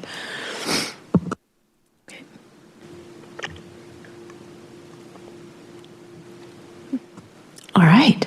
Do we have one more presentation? Oh, sorry, Alder Rivera, go ahead. Thank you, Council President. Thank you, Lisa. Appreciate your presentation. I had a curiosity question about the Parks Division's approach to the use of riprap in that 17 and a half miles of shoreline that you say that you maintain. I was, impressed. One of your first slides was about the fact that our policy is to use landscape buffers to the greatest extent possible along our park shorelines. So what is our approach to the use of riprap? Are we able to use it in as a sustainable a way as possible and use it in combination with landscaping and the use of that riprap? We do work very closely with the engineering folks to design any shoreline renovation or restoration projects that we're doing. We do try to balance something that's going to be resilient and hold up to the ice shoves at the shorelines, as well as creating spaces where people to access the water from the lake. So there might be some spaces where we put in like large flat stones where people can use as kind of a stepping stone to get down to the water. BB Clark comes to mind as one of those areas. We have a lot of really old riprap along the shoreline, so we just do our best to maintain that, and as we're able to really redesign that, we do. But it's not an all or nothing. We try to, as much as possible, use a combination and plant those landscape buffers even when we have the riprap shoreline. So we might have the riprap shoreline at the water's edge, and then from there we'll have about a 10-foot buffer of natural or 15-foot buffer of natural planting, depending on how the park space is used and how big it is. to clarify, is it your own landscape architects that make these designs, or is it engineering division staff that designs the shorelines generally? Our planners work with the engineering team, but it's usually somebody from engineering that does the actual design of the area that touches the water. Actual shoreline? Yeah, but it really depends on the project. Like the Lakeway project has been led by our landscape architect, Mike Sturm, with the consultants. Yes. So that's a big recent example of something that wasn't entirely driven by the engineering team. Okay, thank you very much, Lisa. You're welcome. And as I said to Charlie, thanks for all that your division does as well for us. Yes. Thank you. Alder Matthews, go ahead. I have one more question. Sorry. Lisa? Sorry. You had mentioned the MSCR camps, and I was just wondering if you had any information on how the MSCR camps have been impacted with not having lifeguards at the beaches. Because I know when I used to be one of those lifeguards, we would have camps come pretty often, and coming to the beach is free for them. But I don't know if and then like we would guard for them when they were there. So I just wonder if you have any information on if they're still able to, if they've figured out a way to safely still go to the beaches, or if they're going other places, or. I don't have any use information on how camps come and use the beaches. I know that there are various groups that might come out and use the watercraft. So they have in Olin Park, I know they have a trailer of kayaks that they take out with camp counselors, and they're fully responsible for the safety of the youth. We haven't had consistent lifeguarding at the beaches in a number of years.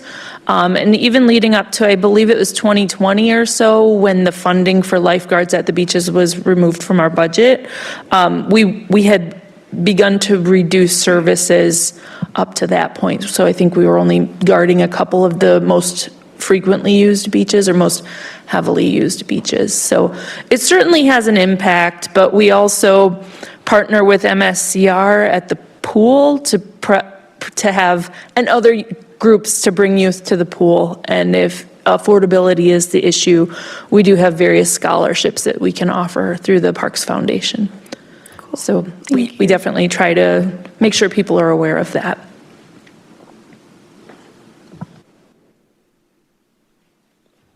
Okay, now we'll move on to our next presenter. And we can still continue to take, if questions continue to come up, you can ask them at the end for other presenters. Okay, can everybody hear me? This is coming off okay? All right, excellent. Okay, so my name is Greg Fries. I'm going to talk a bit about the details that Janet went into a little bit. For background, I was hired originally the odd 35 years ago to get the city's first stormwater permit. So this stuff is burned in my brain for good or bad. And I will try and explain acronyms that I use because, again, they're just there now. The stormwater utility, just to put the world in perspective, everybody here except maybe Alder Verveer, the stormwater utility has always been a thing, right? But it was actually created during my tenure. We created the stormwater utility in 2000. Prior to that, all the funding that Charlie referenced for leaf collection, street sweeping, all that stuff, all the stuff that we do for capital repair, water quality, that all came out of the general tax revenue back until 2000. The utility is, by utility standards, relatively young, about 25 years old at this point. So, requirements. So Janet talked a little bit about things that are really confusing. TMDL, MS4 permits, WPDES permits. So on the bottom here is kind of how we have to think about this internally, okay? The blue is what we are required to do by our WPDES, Wisconsin Pollution Discharge Elimination System permit, which is called an MS4, Municipal Separate Storm Sewer System permit. And there's the blue. We have to get to 40% TSS reduction compared to doing nothing. Okay, that is the requirement. As I mentioned, Act 10 overrides that, but then the TMDL came back and put it right back in, but through another method. The little red bar is where we are right now. We're at about 37% TSS removal of the entire city. Now, Janet, to put another spin on this, Janet talked about, well, the southwest side of the city doesn't go to the Rock River. That's right, it doesn't. So, but the MS4 covers the entire city. So for the 40%, we have to do the entire city. But for the TMDL, we only have to do the part of the city that goes to the Rock River. So we basically have to keep two sets of books. Is what it amounts to. And to make life a little more complicated, the books don't all use the same accounting standards. So the TMDL, which is for the green part, okay, how much more total suspended solids do we have to remove? They use slightly different standards. The rules are different because the EPA sets forth the TMDL standards while the MS4 permit is set forth by the DNR. Now, you don't have to remember any of that except to remember that it's really complicated. So here's something that I do want to tell you, because this puts the world in a little bit of perspective for you. The top bar of this graph, of this visual here, represents or is meant to represent all the different types of pollution that people think of when they think of stormwater, from floatables, right, cans, debris, plastics, all the way down to silts and sands, most of which you actually can't see when it goes into the water. What you see at the end of pipes discharging, like if you go out, and this is pretty common, we have a pipe that discharges into the lake, and you walk to the lake and you will be able to see a pile of sand. That's not total suspended solids the way we think about it. That's Charlie's street sand. It's all Charlie's fault. So I'm kidding, of course, but the yellow part at the very end is what is considered total suspended solids. And the important part about the graphic is if you look at what Charlie has access to, broom sweepers, even if, although we do have a couple vacuums now, but they're a smaller part of our fleet, most of our fleet is broom mechanical sweepers. And you can see the arrow on the top, and then if you project that down and look at how little overlaps with the yellow, that's a soil distribution curve actually, that is the only part of what we are regulated under that Charlie can actually impact, even if his sweepers are doing the best job they can. They simply can't pick up particles that we are regulated by. So when I tell you that for a TMDL, we have to remove about 82% of total suspended solids compared to no controls, what that really means is we have to remove the 3 micron particle from the water before it discharges. Great, Greg. How big is a 3 micron particle? The diameter of your hair is about 70, okay? So think about how small the 3 micron particle is. To really geek you out, that is as small a particle as will settle out of a water column if left absolutely alone, okay? It is that small, okay? So we have our work cut out for us here to do that. And so how do we do that? For the most part, we're really close to 40%. And the way we do that is with ponds, catch basins, which I'm going to show you some pictures of, screen devices, street sweeping. Vacuum sweepers can impact a little bit more of that soil part of that soil curve. Infiltration practices remove 100% of it, right? Because any water that you infiltrate, all the pollutants and all the sediment go with it.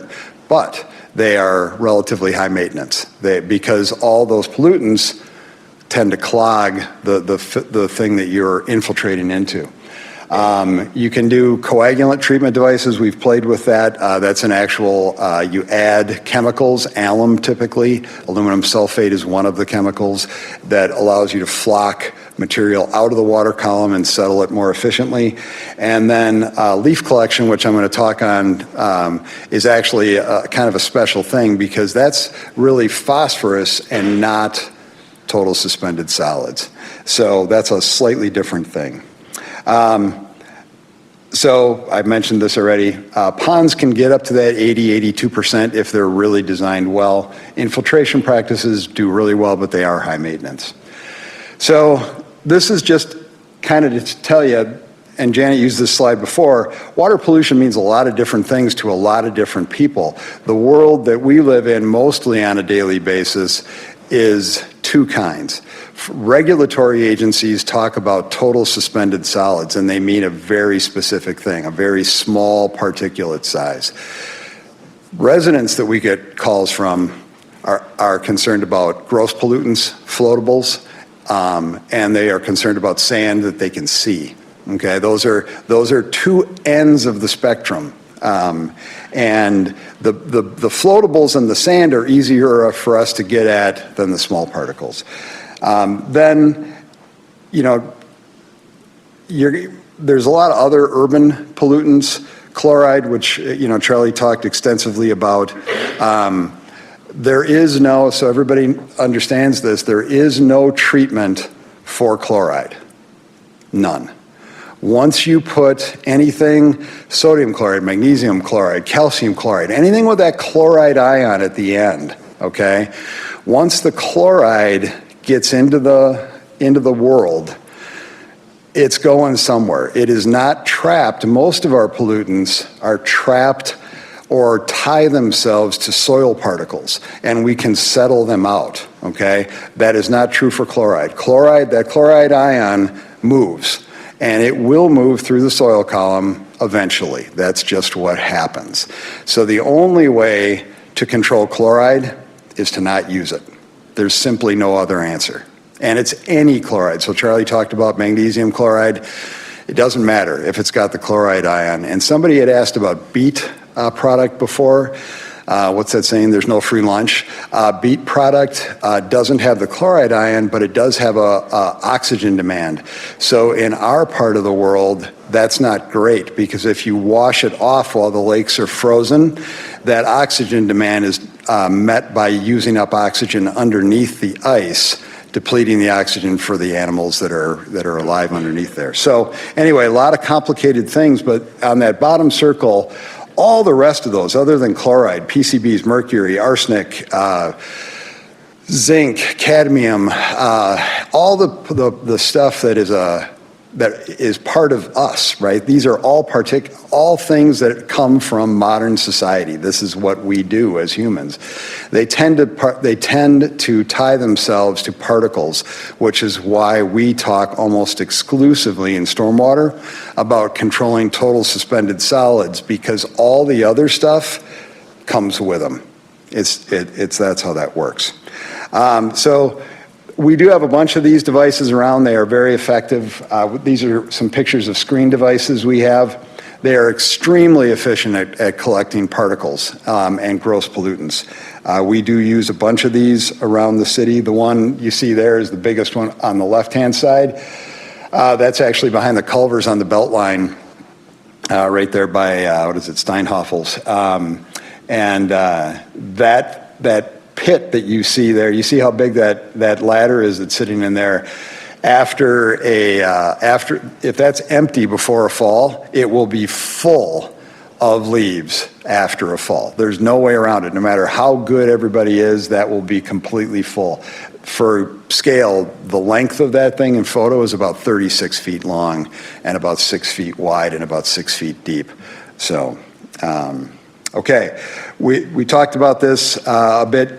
Sweepers on the right, ponds, we use those in new developments, anything post about 1983. Those are pretty efficient at collecting stuff. The green Vactor you see on there, Charlie doesn't use them to pick up leaves, but we use them to pick up stuff out of catch basins and those screen structures that I talked about. And we'll talk in another slide, I think, about how effective all that stuff is. This is total phosphorus. So the bad part about leaves and phosphorus, and Janet mentioned about 56% of the phosphorus off of the city of Madison happens in the fall. And it happens because of what is referred to as leaf tea.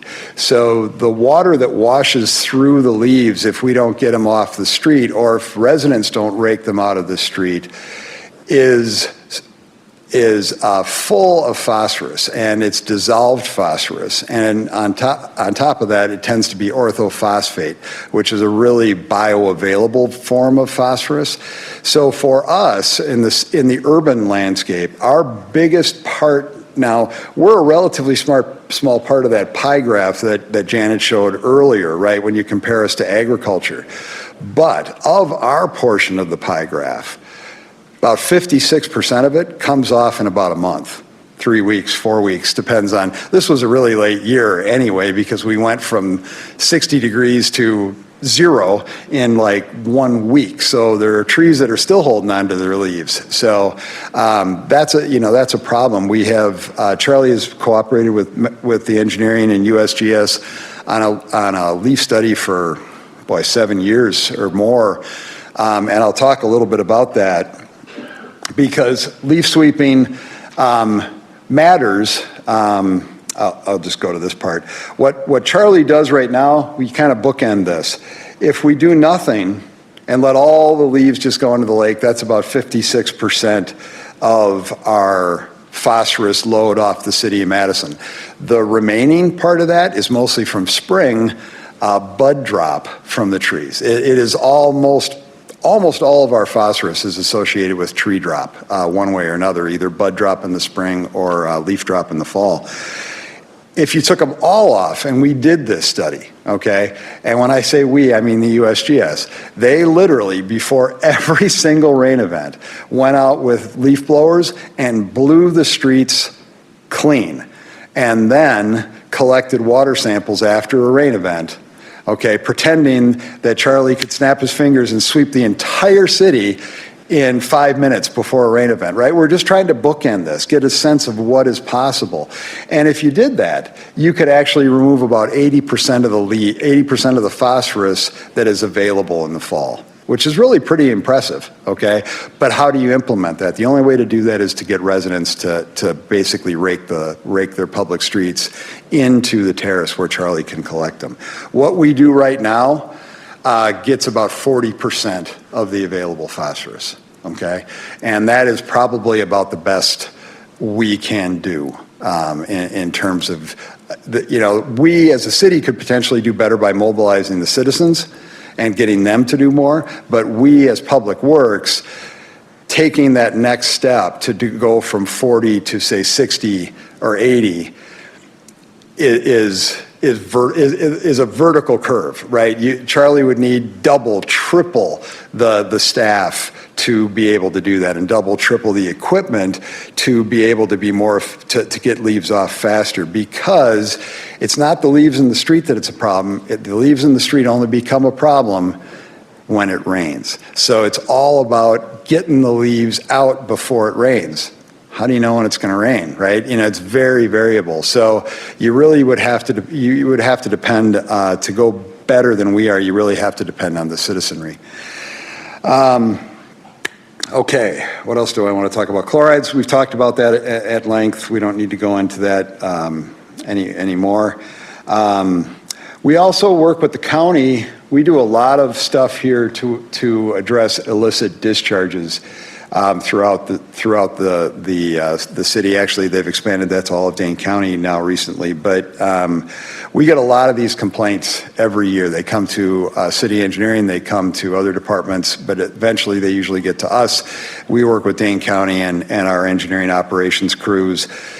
When you see these, so if you do see somebody dumping concrete, or a real common one is carpet cleaners will empty their carpet cleaning water into a storm sewer grate. It's just easier, right? If you see that, you can contact city engineering. We will get a Vactor out and try and Vactor that pipe up before the water gets downstream to a water body. Dane County will also follow up with tickets, and they will charge them for our time for going to clean that up.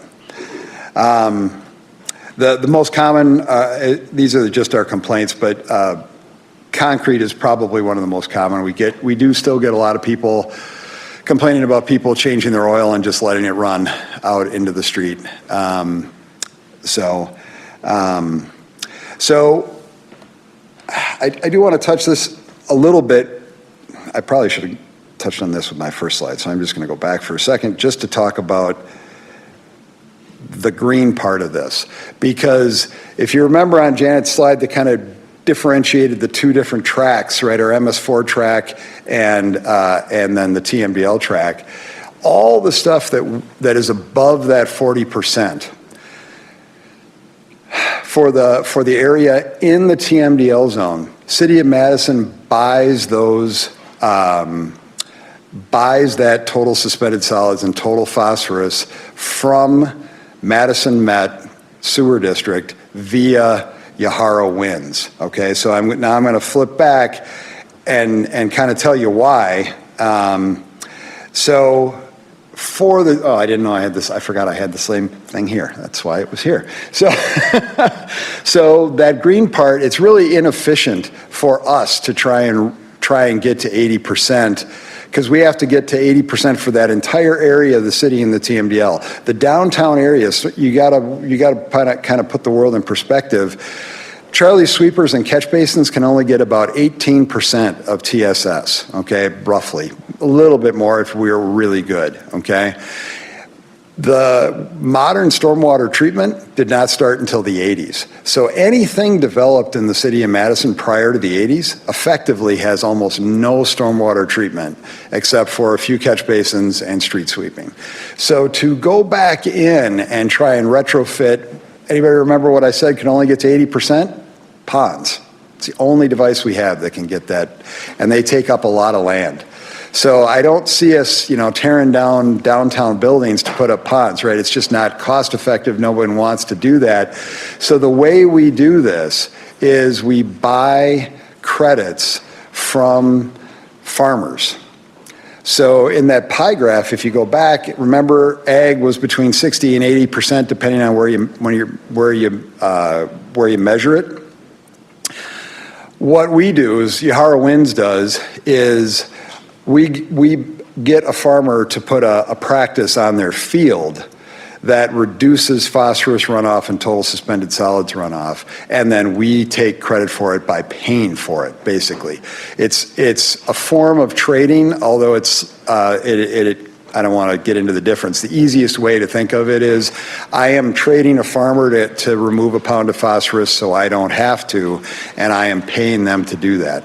The other win for the city of Madison and anybody is you don't have to pay attention to this, but what I can tell you in a slide here, or in a couple words, is for me to remove a pound of phosphorus from an urban environment costs at least $500 a pound, probably more, the more of it I want to remove.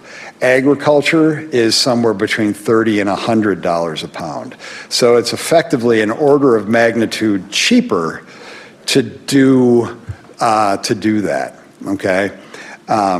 So that is how we get that remaining 40 to 80%. Right now we have that little hole in the donut I talked about. That is that 3% to get us up to 40% that we still have to get within our borders.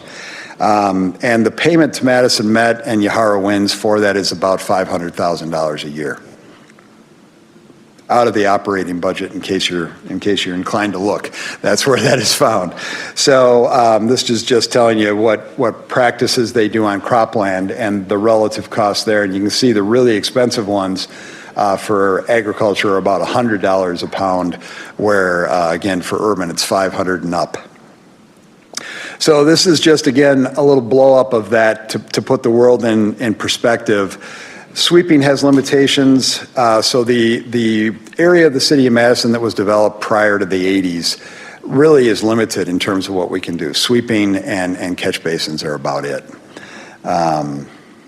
So some of the things we have continued to do over the years now, we have on the near west side, near very close to Glenway Golf Course, we have a watershed study with the USGS to study the effects of distributed green infrastructure, where we have been putting in rain gardens on people's properties that have been willing. In the terrace, we put in pervious pavement to see if we can reduce the discharge. If we reduce the volume of discharge, we reduce the pollutants, right? That's the beauty of infiltration.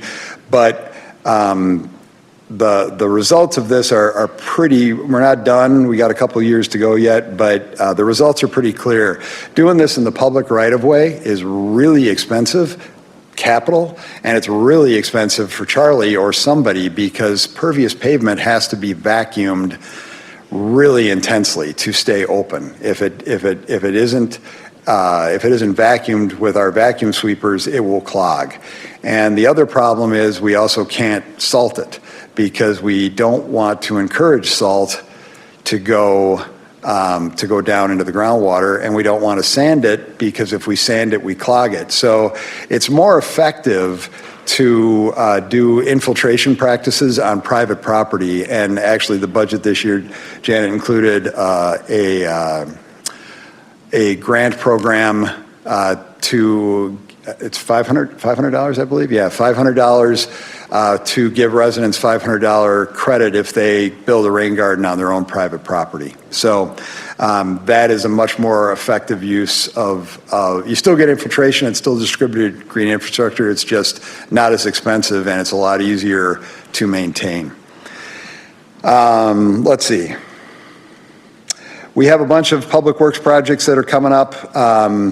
We have some big wet ponds, that's kind of a double, yeah. We have big ponds, detention basins going in on the far west side, on the Hurling property, which is out on Mineral Point Road near South Point. The Marty Farm property at Elver Park as part of the relocation of Raymond Road. There's going to be a very big detention and flood control basin put there. Westtown Pond is going to be rebuilt. That area goes actually to Spring Harbor, and that will help flooding in that area by detaining the water further upstream. We're gonna expand the Westtown Basin that's been there since the 70s,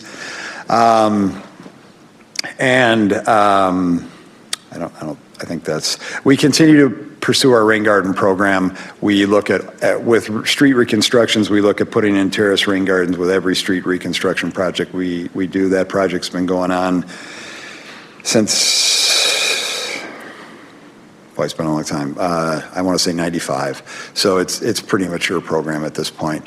And I do want to touch on, everybody's touched on this, but we have a number of partners that we work with. Ripple Effects is the public outreach part of our MAMSWAP group. We work with Yahara Winds, Yahara Pride Farms, Clean Lakes Alliance, Yahara Pride, Dane County works with the Yahara Winds group to get practices installed on agricultural land.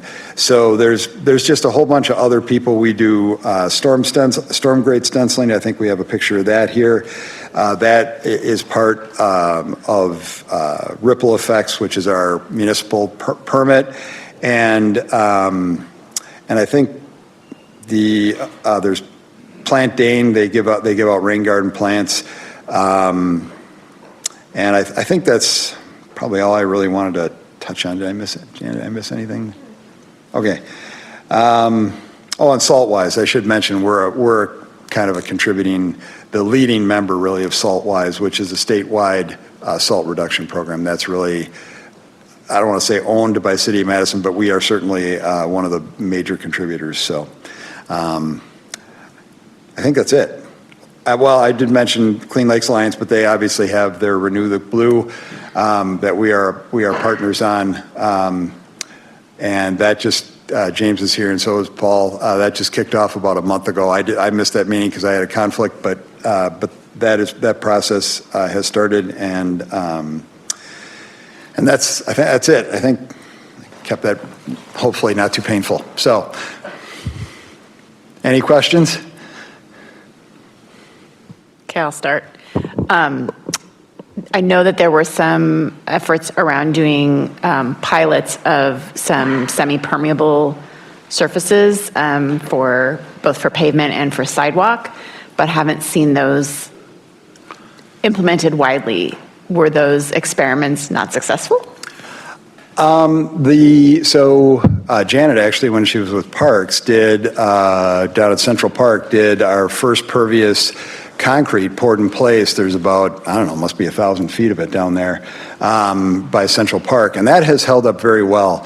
But poured in place pervious concrete has kind of left the building as a practice. UW-Madison installed a number of parking lots on campus trying to do that, and they all ate themselves in about 3 years, and they have since torn them all out. We experimented on that Near West distributed green infrastructure study they offer precast concrete sidewalks. Those actually work better, but the company that made them stopped doing so. So that has, there was some possibilities. We also have tried our own poured in place concrete in the street. Not a big fan. The best stuff that we have found is a product called Pave Drain, thank you, which is a kind of like a, what am I trying to say, paver stones like you would use on your back patio, and they have holes in the corners. The difficulty using them in anything other than like a parking lane is they have a very rough texture like you would expect, so you can't use them for sidewalk or anything like that. And porous asphalt has also kind of ended its experiment. It does not hold up to traffic at all. All right. Somebody had a hand up. Alder Matthews, was it you? Go ahead. We mentioned that the leaves in the street are only a problem when it rains.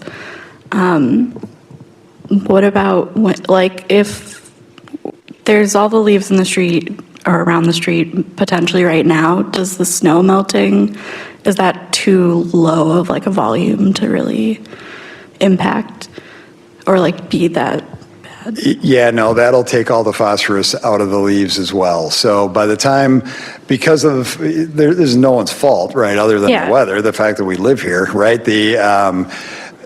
By the time Charlie's able to collect those, the phosphorus that is associated with them will be gone. Now, I still want the leaves collected because it still clogs all my inlets and then results in our operations crews having to respond to clogged inlets, flooded streets, that type of thing. So it's still in everybody's best interest to get them out of here. It's just that we aren't able to address the phosphorus part of it, so.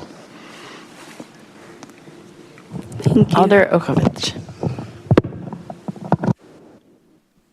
Thank you, President. I was wondering for I'm forgetting the name of it, but the program where we encourage people to mulch their leaves on their lawn instead of collecting them. Does the phosphorus from that infiltrate or does it run off? So that's generally referred to, I think, as leave your leaves, which is actually what I do. I just mulch them up. And as long as you blow them back onto your yard, and your yard is in relatively good condition, even if it rains, usually our fall rains are slower, soaker kind of rains. So that phosphorus is just going to go back into your lawn for the most part. So that is still a very good use of leaves if you can manage that. If your tree density is not too much to cause you to not be able to mulch them. Okay, thank you. Alder Pritchett, go ahead. Question. You mentioned that the Westtown Pond was put in the 70s, if I'm not mistaken. It must have been around 76, thereabouts, somewhere in there. At any rate, the question is this. The flooding that we had in 2018, 2018-19. It's my understanding that inlet had not been cleaned for years and years and years. You also mentioned other retention ponds that are being put in. One is right off Excelsior Drive. So my question is, knowing then that the retention ponds is one way for us to kind of stop some of the stuff that would actually get into the lakes, is there a maintenance plan, okay, for these retention ponds that would minimize flooding long-term, instead of looking at cleaning them? And I think it was cited that they clean them every 30 years. So there's a couple, we are talking about two kind of different things from a maintenance perspective. Cleaning the grate, the outlet structure from our ponds, that happens pretty routinely. We inspect our ponds at a minimum once every 4 years, but we're there usually more often than that. And if we have a critical grate, we have what's called in our operations group a grate list that we know can clog, and those are on pre-cleaning lists. So if we are expecting a large event, they go out and pre-clean those grates to prevent flooding. Now, I will say, on that particular event, didn't matter if you pre-cleaned. The event was so intense on the west side especially, that in a thunderstorm environment, what happens is you knock debris down off of trees during an event, and that event is then the water carries it, and of course it carries it to the outlet, and it clogs the outlet. The outlet could have been completely open during the event, and it could be clogged 20 minutes into the event. What I think you're referring to with regard to the 30 years is actually cleaning out the sediment that has been collected in the pond. So our ponds are designed with normally the depth is about 7 feet, and when it collects enough sediment to get less than 3 feet deep, under our permit with the DNR, it requires dredging. And in fact, we just dredged 2 ponds on the west side. We're just finishing one. Stricker's Pond, 4 Bay is being dredged right now. Wexford Pond was dredged 2 years ago, and we rebuilt a pond in the Old Sauk Trails Business Park, Excelsior Drive that you referenced, but that was rebuilt to increase flood storage, flood capacity. We had a grant from FEMA to do that. So the maintenance you're talking about are kind of two different things. The dredging happens on average about every 30 years, but the cleaning of the grates happens whenever needed. And the reason why I ask is because I lived in Westmoreland for 30 years. Mm-hmm. And I know it was the community that went out and cleaned, especially after a rainfall. And so the whole notion then about maintenance, that's why I'm asking about a maintenance plan, especially after a rainfall, a severe torrential rain. That's when you see much of that debris falling.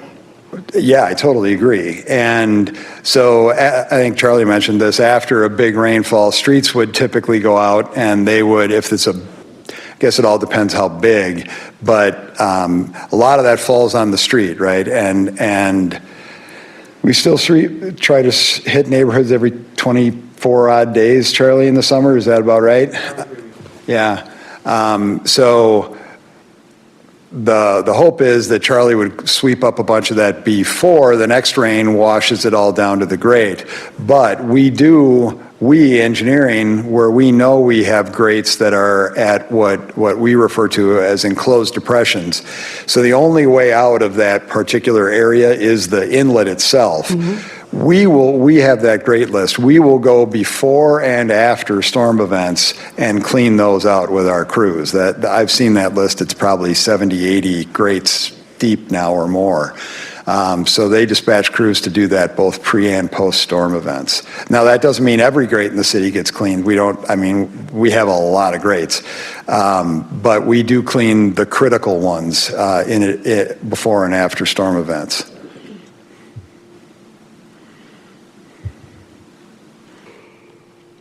Alder Rivera, go ahead. Thank you, Council President. Thank you, Greg.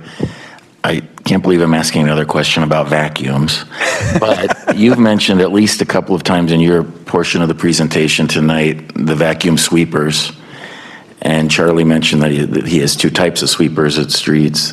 Can you and/or Charlie speak to the efficacy of these vacuum sweepers, and why isn't, if they're so wonderful, why isn't the entire fleet these vacuum sweepers, or a greater percentage of our fleet? You want me to try? You're welcome.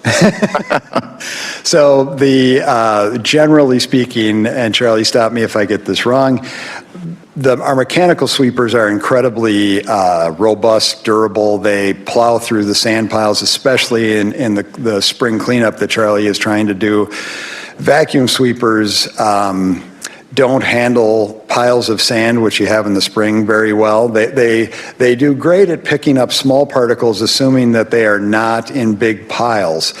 And so what vacuum sweepers do really well is come right, in a perfect world, I would have Charlie go through with a mechanical and follow right behind it with a vacuum sweeper. And that would be great. But Janet just bought a vacuum sweeper. What are they running these days? Do you remember? I know we just bought one. Yeah, we're 3+ now. Yeah, 300 or so. Yeah. So it's just not from a feasibility perspective. You'd like to have both, a fleet of both, but it's just a huge capital expense. There might be maintenance issues with them as well. I don't know about that part, Charlie. Yeah, they do okay. They're not quite as robust. They move slower. To Greg's point, they do a much better job collecting up the fines. A lot of the things you won't notice as well. The more mechanical sweepers do a much better job collecting the stuff you do see if you want to kind of, draw that line. They'll both sweep it up. But yeah, I guess in a perfect world, you would have almost like a step cut, right? You'd have the mechanical sweeper first and then the vacuum sweeper behind, but that would be $600,000 a sweeper plus 2 operators running down the street. So, like for example, when we're doing storm debris, like if we get a storm like in May or June and the trees are looking to drop buds, anyway, those mechanical sweepers do a much better job getting the bulk of that material up. But of course, like Greg was saying, they won't get all the fine material up quite as well. So for example, typically we'll put our vacuum sweeper on the newer sections of the city where the trees aren't as tall and robust and don't put as much stuff in the street because there's not as much of that larger material from the trees on the street. And that's where the vacuums excel, is that finer material, so. Well, you anticipated my follow-up question about where and how do you deploy the scarce vacuum sweepers that Janet has purchased generously for you on behalf of all the stormwater utility ratepayers, but in any event.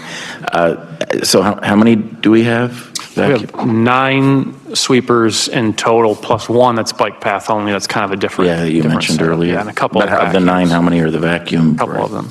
It rotates a little 9. bit depending on if they're rotating in and out, but any given time, we've got a couple of vacuums. And you say that they're mostly used on the periphery of the city then? Mostly, yes. Occasionally, we might swing one downtown if it's been a slow summer as far as storm, and we're trying to get the finer material up. There's the balancing act of where is the sweeper, mechanical or vacuum, best, and heavily treed areas, typically we don't use the vacuum sweeper. Again, with the exception of once in a while in the summer, if we've had a long run of quiet weather, we might swing a vacuum in, recognizing there's not a lot of heavy material to get. And so it's an opportunity to swing it through the CSCL areas to get some of the fine material up. So it's something we're aware of and move around. But as a general practice, they spend a lot of times where we're not having the heaviest amount of material on the street. I see. Yeah, I would have just assumed that they would be used primarily in CL areas, but you're saying that downtown. We swing them through there Downtown, we wouldn't see occasionally, them very but- frequently, though. Did I get that right? You wouldn't see the vacuum Won't see sweepers it as downtown? often as you will mechanical. Okay, thank you. Yeah, thank you both very much.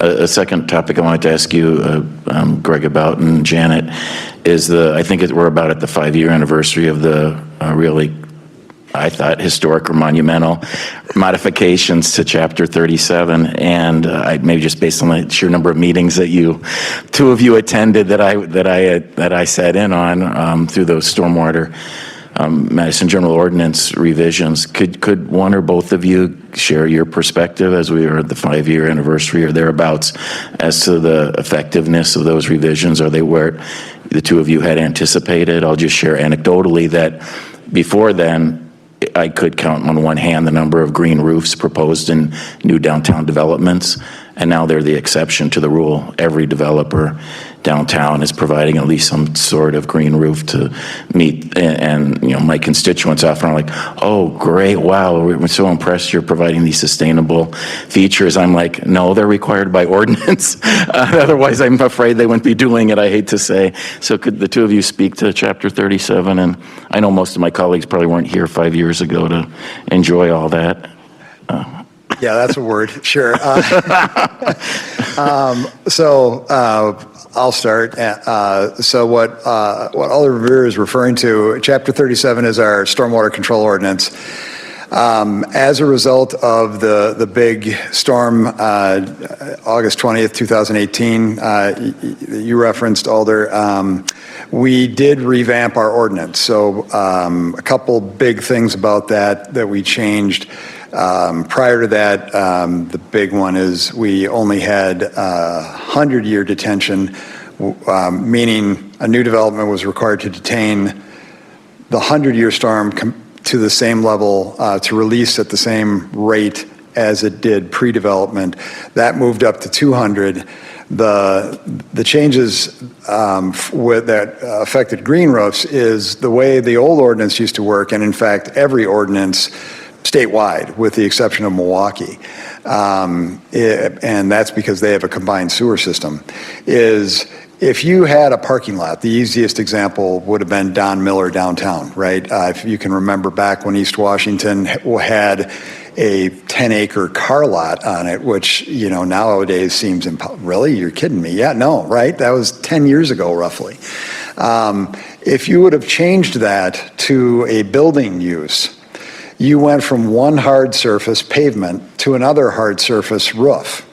You would have been required, you were actually cleaning up the water by changing use, right? Going from a parking lot to a rooftop is just simply a much cleaner use. So you wouldn't have had any requirements.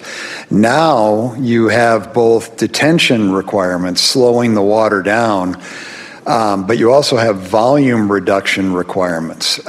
We are the only community in the state, other than Milwaukee, that has that for redevelopment. And what it has led to, quite intentionally, as referred to, is we were trying to drive people to green roofs in the downtown area. And the only thing that has not worked well about that is that we didn't do it 10 years before we did it. Green roofs have all kinds of benefits beyond stormwater, but they are expensive to build, right? Initial cost is higher. Depending on what you build, somewhere between, 2 to 3 times higher. But that has worked really well. We do have a great number, almost all new, what I would call core redevelopments have a green roof, as you mentioned now. You wish to add anything, Janet? Are you as happy and excited as Greg seems to be? Do you know the statistics? I don't have them memorized. We do have them, but I don't have them memorized. I'm pretty sure we have them in a different presentation that we've given, but I don't have those memorized. But bottom line, it's the goals that the two of you and others had set out 4 or 5 years ago. It's met your expectations 5 years later. Is that fair to say, or?